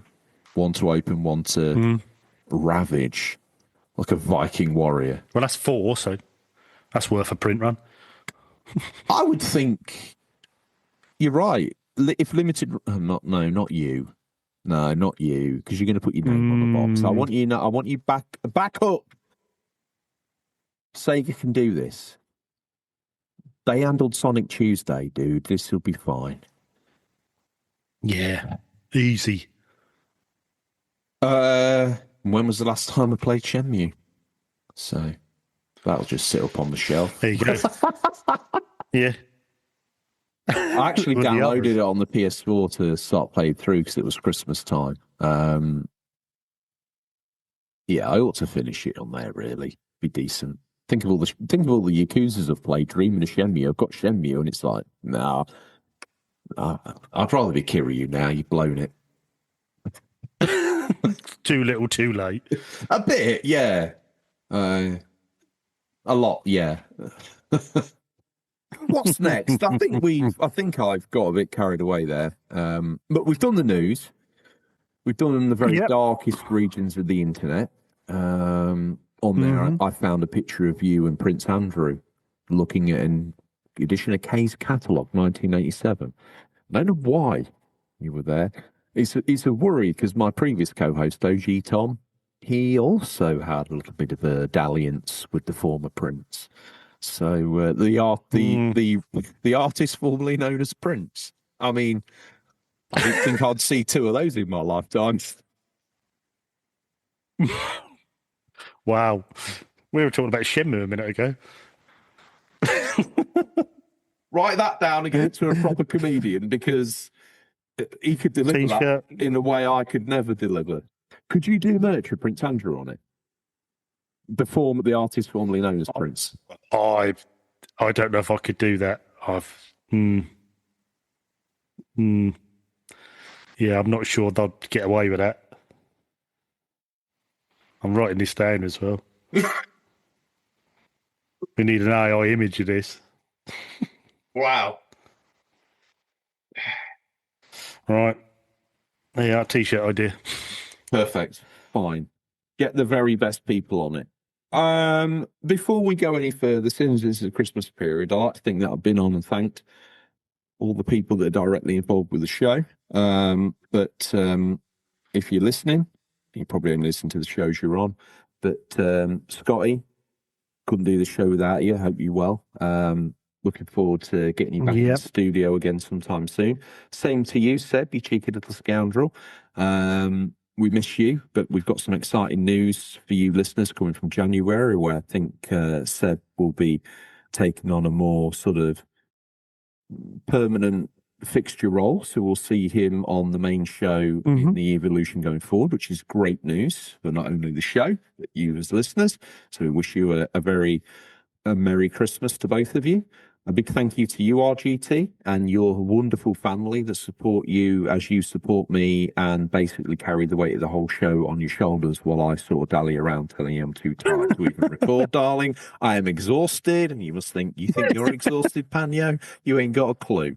But 100% for people is different day to day for different people. So fair play to you, sir, for being the Hercules of the show. No problem. In 2025. I don't know about that. It's not gone unnoticed. It's barely gone noticed, but you know, it's barely gone noticed. I thought you were going to announce I've got a promotion. No, Executive producer. No, well, if you want to be assistant to the executive producer, you can do that if you want as well. But the caveat does mean that you now have to take on the Ponsonbury grounds, so you have to cut the croquet lawn. You have to cut because I want a good croquet season this year. I want it to be. The lawn has taken. Yeah, on you didn't have your best year this year. No, the lawn has taken on a little bit too much moss, and it kind of just it makes for a tactical game, but it just slows your balls down a bit too much. It does. And I noticed the way your balls are rolling, they were just held up. You weren't getting that length. They were just getting stuck. You know. Yeah, you play this on other people's lawns, and you get yourself lined up with a hole, and bam, you can get both balls through it, no issues at all. Yeah. You know, you can play forceful. Yeah. On mine, it's a little bit more. You got to nudge them out the way, so it's like instead of just one hit and in, it's a kind of a little tap. And then, bam. You speed through and the you hoops. can see that the ground's heavy. You know, the ball sits there, and that's deep. That's almost really deep. That's not sitting on top. You know, so you have to give it extra pressure to really, you know, get it through. Not good. Have you ever at croquettes? Anyway. Sorry? Have you ever at croquettes? The little... yes. Breaded potato. Yeah. How are they spelt differently to croquet? Cool. I don't know. I don't even know why we're on this subject. I just, in my head, I loaded up croquet, and then at the same, just on the side sub-tab menu, it was croquet, and I clicked on it in my brain, loaded up a picture of a breaded potato product. I was like, oh, why is that here? Oh, it's kind of spelt the same. Or is it? What is that? I'm not sure. Messages on a postcard to Ponsonbury Towers, or questions at unofficialcontrollerpodcast.com. What is a croquet? And why is it the way it is? You tell me. I don't know how I got on the side ramble of croquet. Well, yeah, I want a good season. I want a good season, RGT. So I want the lawn. I want it sanded. I want it sanded. I want moss killer. I want new seed. I want seed all over it, really. Your seed. I want you to suck seed. Yeah, I've got some really good seed as well. No, I've got some really good seed. That will, especially that moss, that will sink in deep, my seed. Clear that out. Anywho, don't forget, if you have any any questions or community corrections this week, questions at Come at us. I want to change the show up a little bit, and I want you to ask us all sorts of questions, like gardening questions. If genuinely you want to know how deep a GT seed sinks in a millimeter sort of ratio, I also want to know that. So make sure you ask us these questions. I want it to be a little bit more fun and interactive in 2026. I mean, we can have fun with anything. You send in a picture of Hessian, and I'm sure we could build a show around it if you really wanted us to. If you want to get in touch with the show, RGT, you could do it through the medium of Twitter, aka X, the subhuman toxicity dump that I love to check in on to make myself realise that I'm not that bad, really. Also Instagram, a place where people post up pictures wanting praise and interaction while giving zero praise and interaction to everybody else. I don't know how that works. I don't know what goes on there, but enjoy that. It's an interesting place. It's where we've got the most followers, so I probably shouldn't shit on it too much. We've also got that really great platform. It's called Discord. Oh, yeah, we got one of those. I'm not going to overplay it. I'm just going to say, if you want, there's a link on Instagram or Twitter. So you've got to go to a dirty place to get a clean link, okay? But this is how it works in the modern world. You've got to do a little bit of dirty to get a little bit of clean. So go on there, there's a link, click on it. I think actually on the bottom of the episode, there's also a link tree. Check it out. Have a search around. Click on there. It'll take you to the Discord. You'll emerge. You'll be welcomed by the assembled thousands. They're going to tell you how great you are, how good you look, quite remarkably how great you smell. Because let's face it, listener. I mean, You smell great this morning. You look great. You're probably wondering, how does he know? And I just do. You know, all our listeners are beautiful, inside and out, dressed to the nines, even when they're in a PlayStation schnood and 4-day-old pants. They look great. Speaking from personal experience. 4-day-old pants. There's something about them that, you know, you ought to change them, really, but they'll go another day.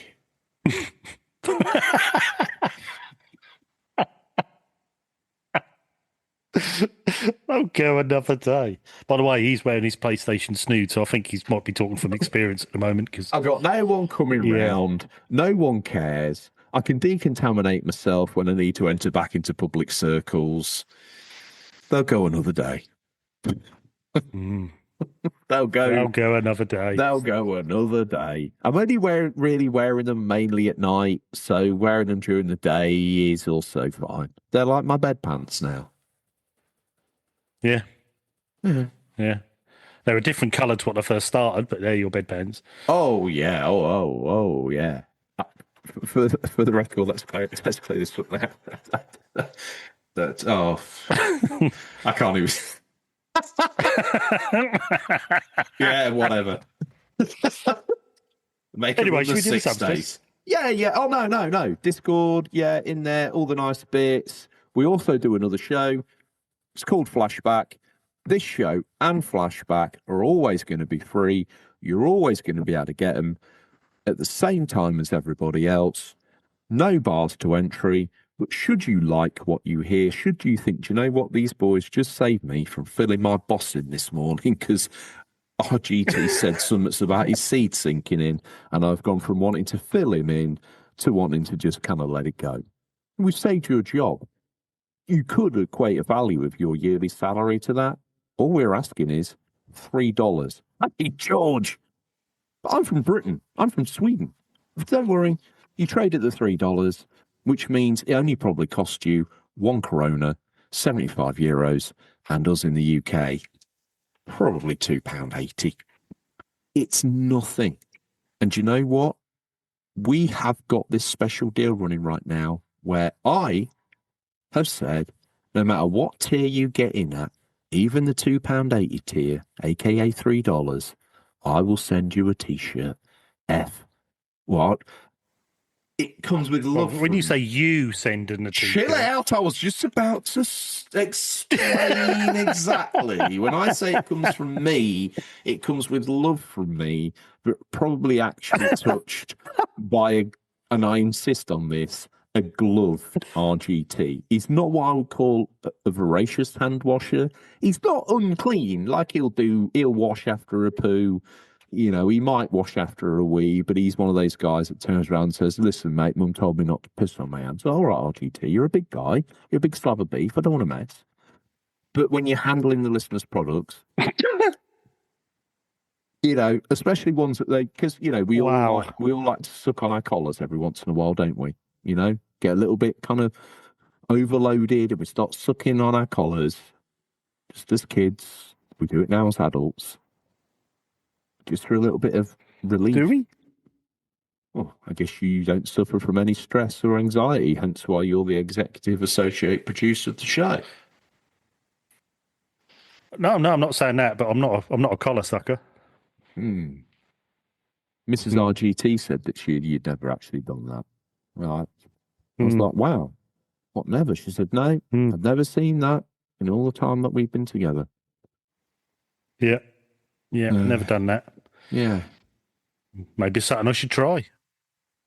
Just back yourself into a corner, slap that collar and cuff in your mouth and have a good go on it. Just rag it. You just chill out. Oh, wow. Away. I thought you... I was about to speak then. I can see this going down a very dangerous route. What were you going to say? No. Let's just do the subs list. No, because everyone now is going to want to know what you were going to say. No, I'm not taking it down. We said we're going to be a bit cleaner on the show. And I'm being cleaner. So I'm going to start the subs list, and we're going to start with the wonderful. Can I say, by Captain the way, that you came in looking wind bashed and bedraggled. Your face looked like you'd climbed Mount Everest, and now you've kind of. I accused you of being. I look like I stood behind a gritter. You did, and now you're looking, normal RGT again. You got your youthful kind of physique and looks back. Your hair's sort of calmed down a bit. You've sort of your whole face has softened. You look like a man that's ready to game. Do I? I feel like a man that's ready to go to bed. They don't do that. But on the list, thank you though. Next up, next up. No, actually, I got confused mid thank you, didn't I? Actually, no, because I got a special thank you for. I give you a special thank you. I give Seb a special thank you. I give Scotty a special thank you. I want to do a special thank you to OG Tom and Bobby in this festive time of the year. I hope you're both well, and look forward to seeing you return to the show soon. I also want to thank Captain Scarlet for his great work behind the scenes on the new to be announced website, or the website we announced many years ago that died on its arse because we didn't know what we were doing, basically. A couple of boys in a man's world, and we couldn't even get it to look as good as CFAX. So hopefully Captain Scarlet stepped in and done some wonderful things.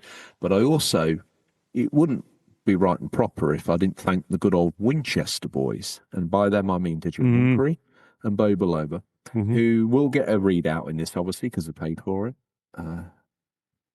But behind the scenes worked very hard. Digital Monkery on the Challenge Accepted program, on the Discord, where you can go play some of your favourite old school games and win stickers and prizes. I'll be honest with you, does it get any better than that? No. Do you have to be to a very good standard? Yes, I'm afraid you do. Highly contested area of the Discord, one of the most active parts of it. So, straight out the gates, RGT, you or I are going to do Captain Scarlet senseless up against the wall. Who was it? Me or you? Well, I'm gonna start this week, and I'm gonna say thank you, Captain Scarlet. And like you said, just to back up what you said, wonderful work. He's some of the stuff he's done. I'd have never been able to do, and if I ever did teach myself to do, it would have took me a year. That he's done in a matter of weeks. So well done, absolutely well done. So brilliant. Okay. Yeah. Up next, a man who made us our awesome YouTube short recently. I love it. He did us a little promo for Flashback that was very much in the spirit of it and perfect in every way, and shot out the gates and did hundreds of views in an hour. So he's obviously got that special sauce that we don't have, because Retroids videos are more popular than our own on our channel, which is odd. Another man whose videos are insanely more popular on the YouTube channel than our own, it's Carlos. He made some shorts for us during our little competition. Just sit down, because what I'm doing is I'm sinuously tying this up in a way of saying thank you, but also throwing in what I would call the element of chaos, because... No, you're just trying to do the old switch. No, I'm not. Yes, you are. No, listen, I'm not clever for that, but I'm blindly turning this into a pell-mell battle by introducing chaos. And then it's more exciting for us, okay? So Carlos... the one-man George fan club, he was absolutely incredible. He did a round of videos for us during our content YouTube short challenge. He won himself a full-price game. Can't now remember what he chose, but was it Donkey Kong Bonanza we got him? I think it's Star Wars, wasn't it? Was it Star Wars Outlaws? Oh, yeah. Was it Star Wars Outlaws? It maybe was. And the other winner, HG Games, he got himself a copy of the Metal Gear Solid trilogy. You would imagine that would be a pretty decent return on investment. He did a quick, 30-second video. I tell you someone else who gives you a damn good return. It's Firm Returns. He'll take your money and triple it every which way but Sunday. You'll find him over on X, the site formerly known as Twitter, where he's given out some of the best advice I've ever seen, and he invested in this show. Hang on a minute, George.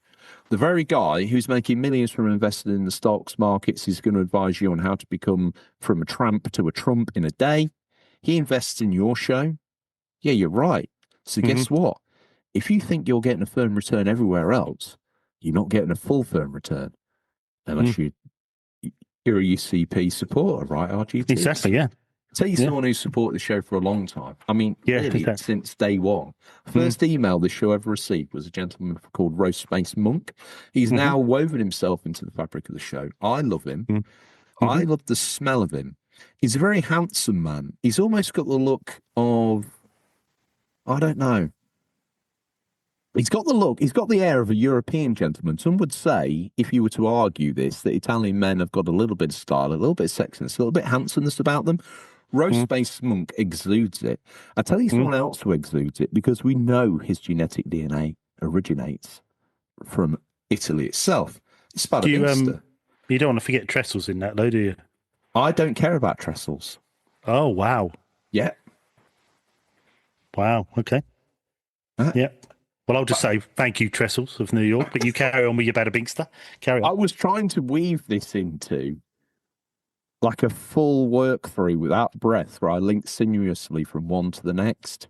I screwed up because you're right, I missed out Trestles. Next time, maybe we do the read through like that. But now it's your turn. So, Bada Binkster, ciao tutti. Yes, thank you, Bada Binkster. Then we've got Tingle Tuna. As always, the wonderful JRPG legend, Nintendo. I mean, the man is a curio. Mwah, absolutely fantastic. Then we've got DM. Well, it's what I really should say. It's Rex. It's goddamn Winchester, boys. Hang on a minute. Look out. Chaos is on the table. I love it. Yeah. Digital Mongery. And as I will back up what George said, absolutely wonderful for what you've done and keep doing. Absolutely brilliant. But who's this skating in the background? It's Ball Border. Absolutely. Look at that. Yep. Ollie kickflip. He's done one of your invert 360s, whatever that is. Well done. So we just heard the show. Yes. Yep. And now we'll have to do it all over again. Yeah, absolutely fantastic. Oh, hang on. Who's this? It's Rex. It's the other goddamn Winchester boy. Did I name them Tex and Rex? Or did I dream that I named them Tex and Rex? No, you did name them Rex and Tex. Is that a thing that actually happened? Yes, you did. Yeah, you did do that. Yeah. But thank you very much, Boba, as always. Or Tex, as I should say. I need this next one. You do need this next one. Yeah, I've took him before. I feel like I've come from the behind here and took him again. But I'm going to keep taking him because he's my son. He's my redheaded stepson. So whatever you thought I was saying, you think, oh, hang on a minute, George, that's a bit edgy. It's not that edgy, really. Me and his mum aren't really together any longer, so he's just a person to me. So, but not just a person to me. I love him like a father should love a son. Every time I see an image of him, every time I see what he's doing for him and his family, I don't think I could be prouder. And when you see him with his shirt off, laying some patio slabs out around the back of Antiviras, I'll be honest with you, even I sucked hard on that Diet Coke when it got passed to me. Oh my good God. Oh, shook the can, bam, everywhere. Antivira, she was hosing herself down on it. Ginge didn't know what to do with himself. But I tell you one thing, we had a great time. Thank you for supporting us, Ginge. You're an absolute legend. Seeing as I'm here, in amongst all this Diet Coke mess, is a nostalgic look at Christmas television, or at least a look through the Radio Times at the very least. It's Harvey Retro. He's come in. He's designed the very iconic artwork that looks like the Goonies that you're looking at now as you drive or stare at your phone, wishing you were somewhere else, wondering why in your life you chose to pick this podcast on this particular bus journey. Let me have a look at this artwork. Yeah, it's as he described it. Still 2 stops to go. I don't know why I put a podcast on when I get on the bus, to be honest, because I never listen to it. I just look out the window, making sure that it's stopping all the places that I think it needs to stop, and then counting down the stops until I get off. I don't just some random northern bloke talking about croquet and croquettes. So yeah. So next up, then we have. Thank you, Harvey. By the way, we have the wonderful. That was almost like one of my solos. That little Not moment. quite sure how to help you with that. Who's that? That was I won't say her name because she'll speak again, but it's a famous Amazon product. Emma Sharp. No, it came on cue, but it was actually my Amazon voice assistant. I don't know where that's picked that up from. But yes, anyway, thank you, Harvey. So yeah, on to Emma Sharp. Wonderful, Emma, as always. Thank you very much. I'm glad you enjoyed your new job. So brilliant, and thank you as always. Which also moves us on to... Well, her new job Greg. as international unofficial controller podcast promoter to the stars. Yes. Sorry, we had to reduce the font. It's just that bigger title that it was going to go onto the back of the card. And no one just wants stars on a random piece of white card. No, but we did do them in gold leaf, so I didn't know. Fine, okay. yeah, you still owe those gold leaf cards. They were £9 each, so I had 1,000. Clearing the show's debts down at the end of the year this year has been an interesting experience. Yeah, It's quite the beast now, the show. Yeah. It's quite the beast. Who's next? Oh, yes. We have, speaking about travelling, we move on to someone that isn't nowhere near Berlin. It is Greg himself. Thank you very much, Greg. Long time support. I think if you cook Greg now, he would look like a bit of Battenberg cake, the window cake. white, pink, you know. I don't know exactly if that's right, but I would love to try it. Wow. Okay. Who we got next? Nowhere near Battenberg. Up next is someone who loves and prepares one of the finest Battenbergs known to man. It's Mumsy. Mm-hmm. Yes, definitely does. Thank you, Mumsy. Then we've got the wonderful RGT fan club. As always, thank you so much. Brilliant.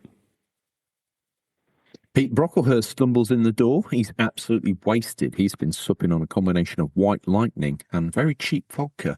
I think it actually might be mess, but he ain't bothered. No. He's come in. He gets out on his cornflakes.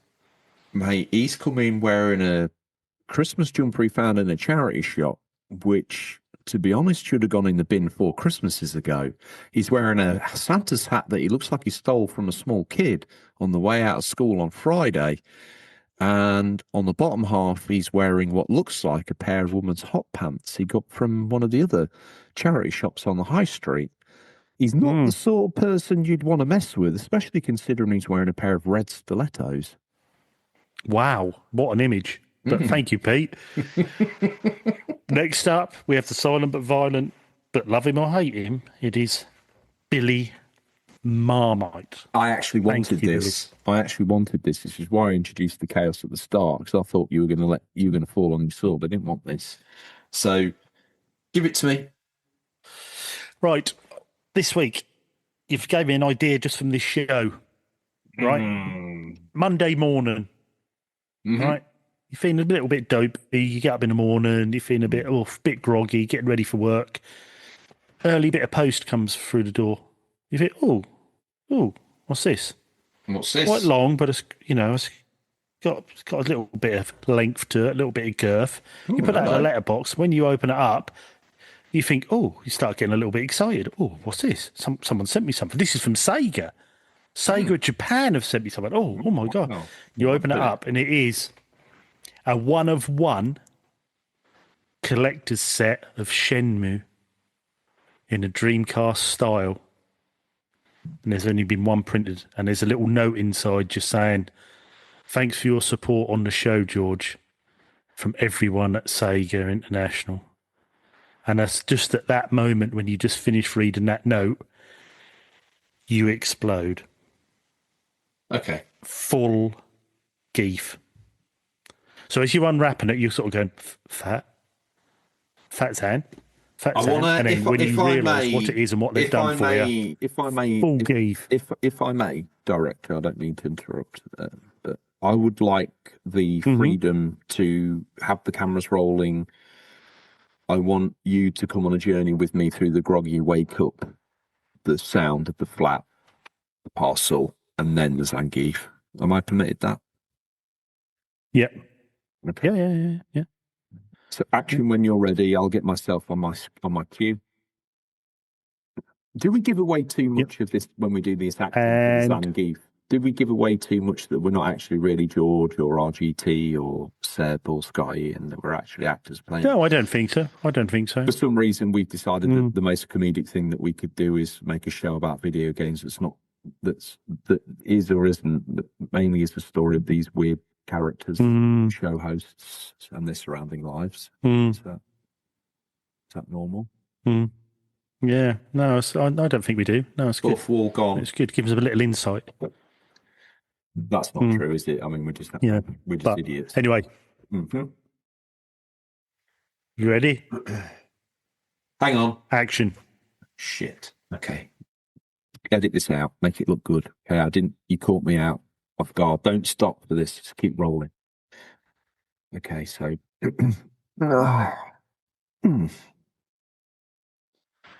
Oh, post. Oh. Oh.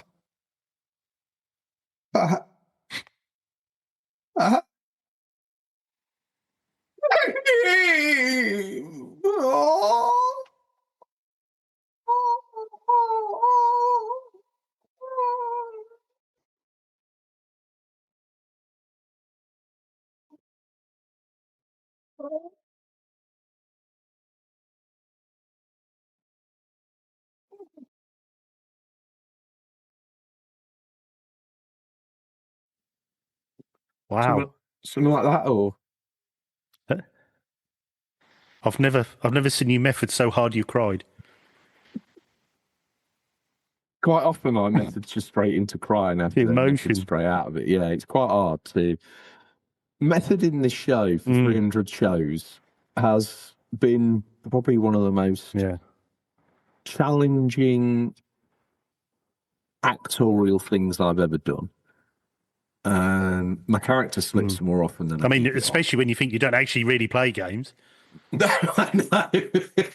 Just read that push square article. Boom. Never had a control in your life. Yeah. I mean, that's half the reason why it's called the unofficial control. But I don't know if anyone, obviously, we're here for video game news. That's what we're here for.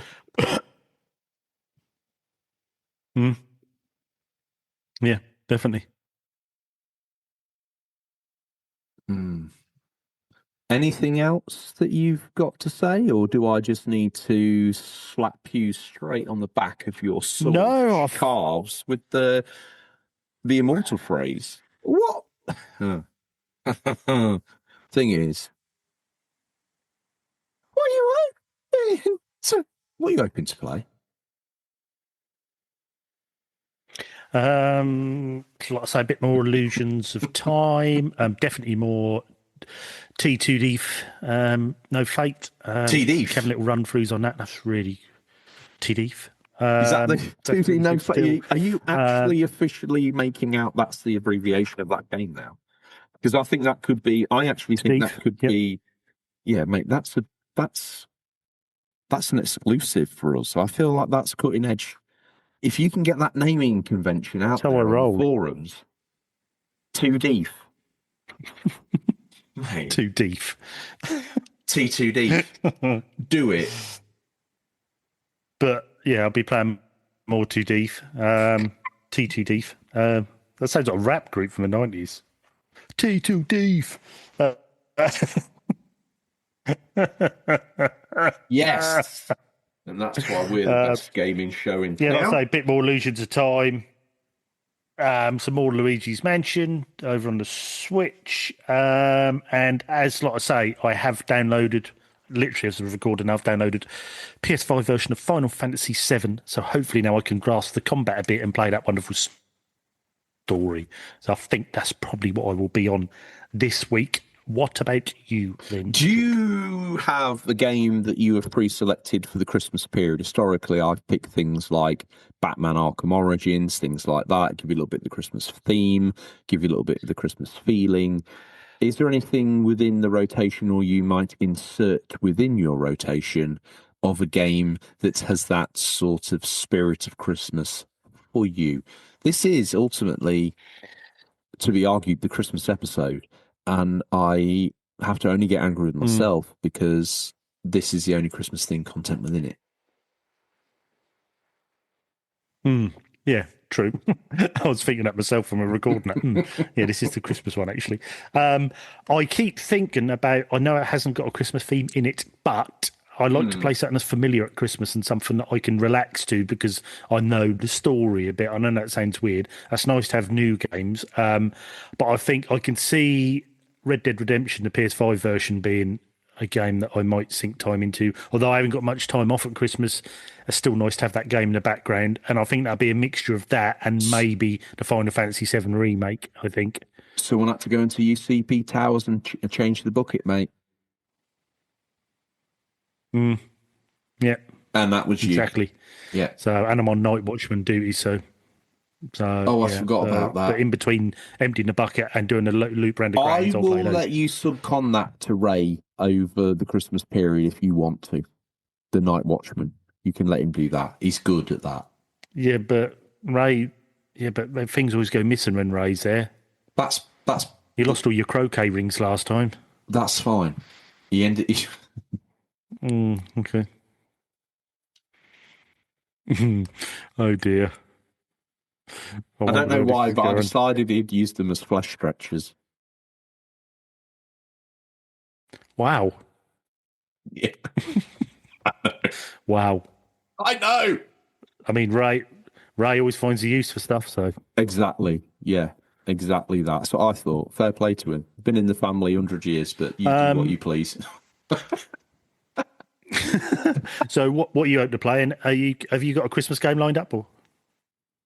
No. I am rolling around in a pit of PS2 goodness at the moment. I think I may throw in some titles to that. Like just now, I've got this insane urge out of nowhere for no reason whatsoever. It makes no sense to me, nor to anybody, to start playing the 007 games on PlayStation 2. I have no idea why. That is really weird because literally today at work, I was thinking of playing 007 Nightfire and starting that. Wow. No, I tell you what, great minds. Look. Well, let's face it, we're going to bounce off it after 5 minutes because the controls are so obtuse. Exactly, but the idea was there. To be honest, you probably spent more time and aura farming while you were picking the game down off the shelf, reading it, looking on the back of it, dusting off the PS2, opening the drawer, closing the drawer. I'm going to open it again. I'm going to get the game out, put it in, close, unroll the controller, plug it in, set that up, pick up the remote, set it to component. Yeah, okay, we're on. Awesome. I'll let that warm up. I'll go make myself a brew. Making a brew. You're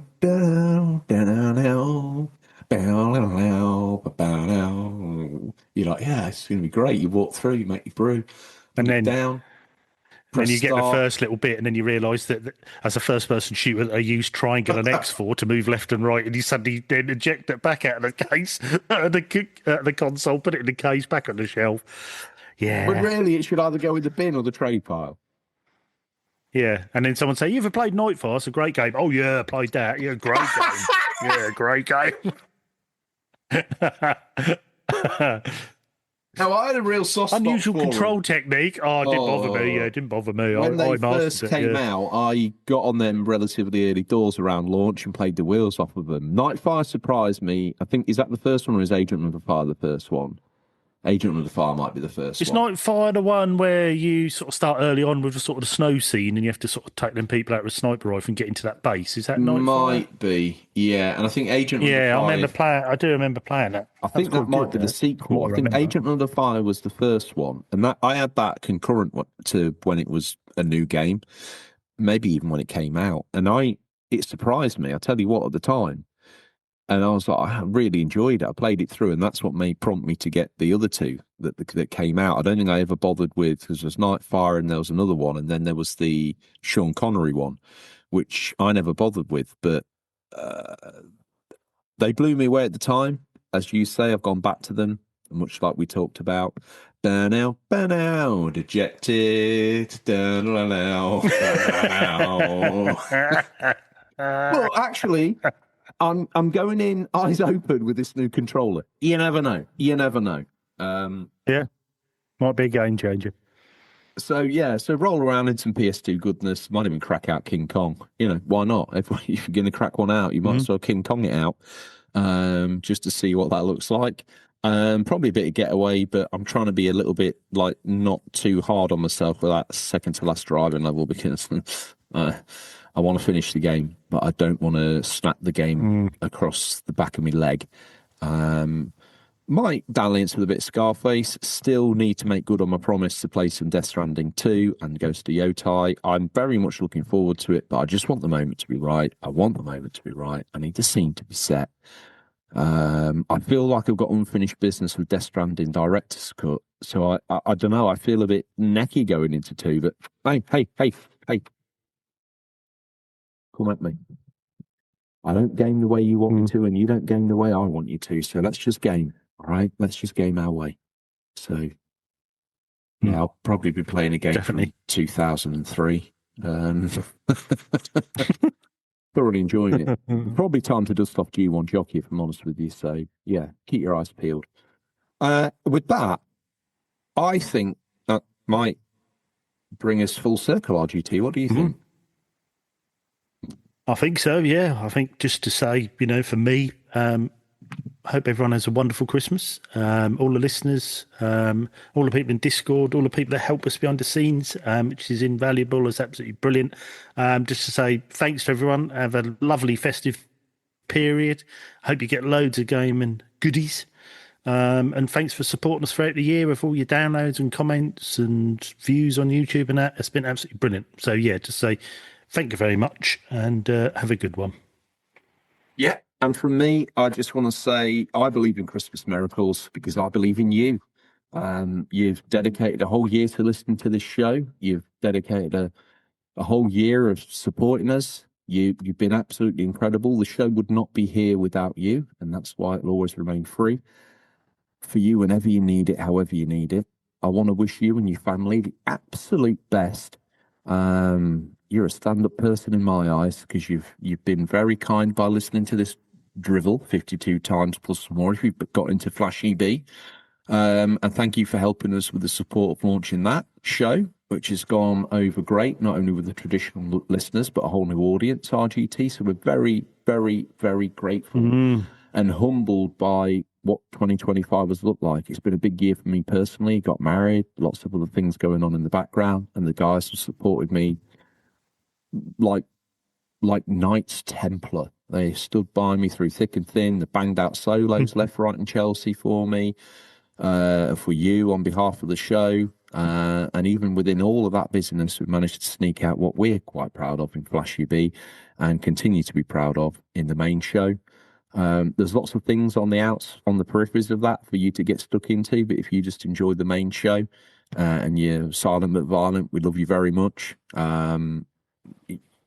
Very, very much. And thank you so, so much for all that you do. RGT, before I get maybe too emotional, I'm going to probably leave it there. But happy Christmas and a Merry New Year to absolutely...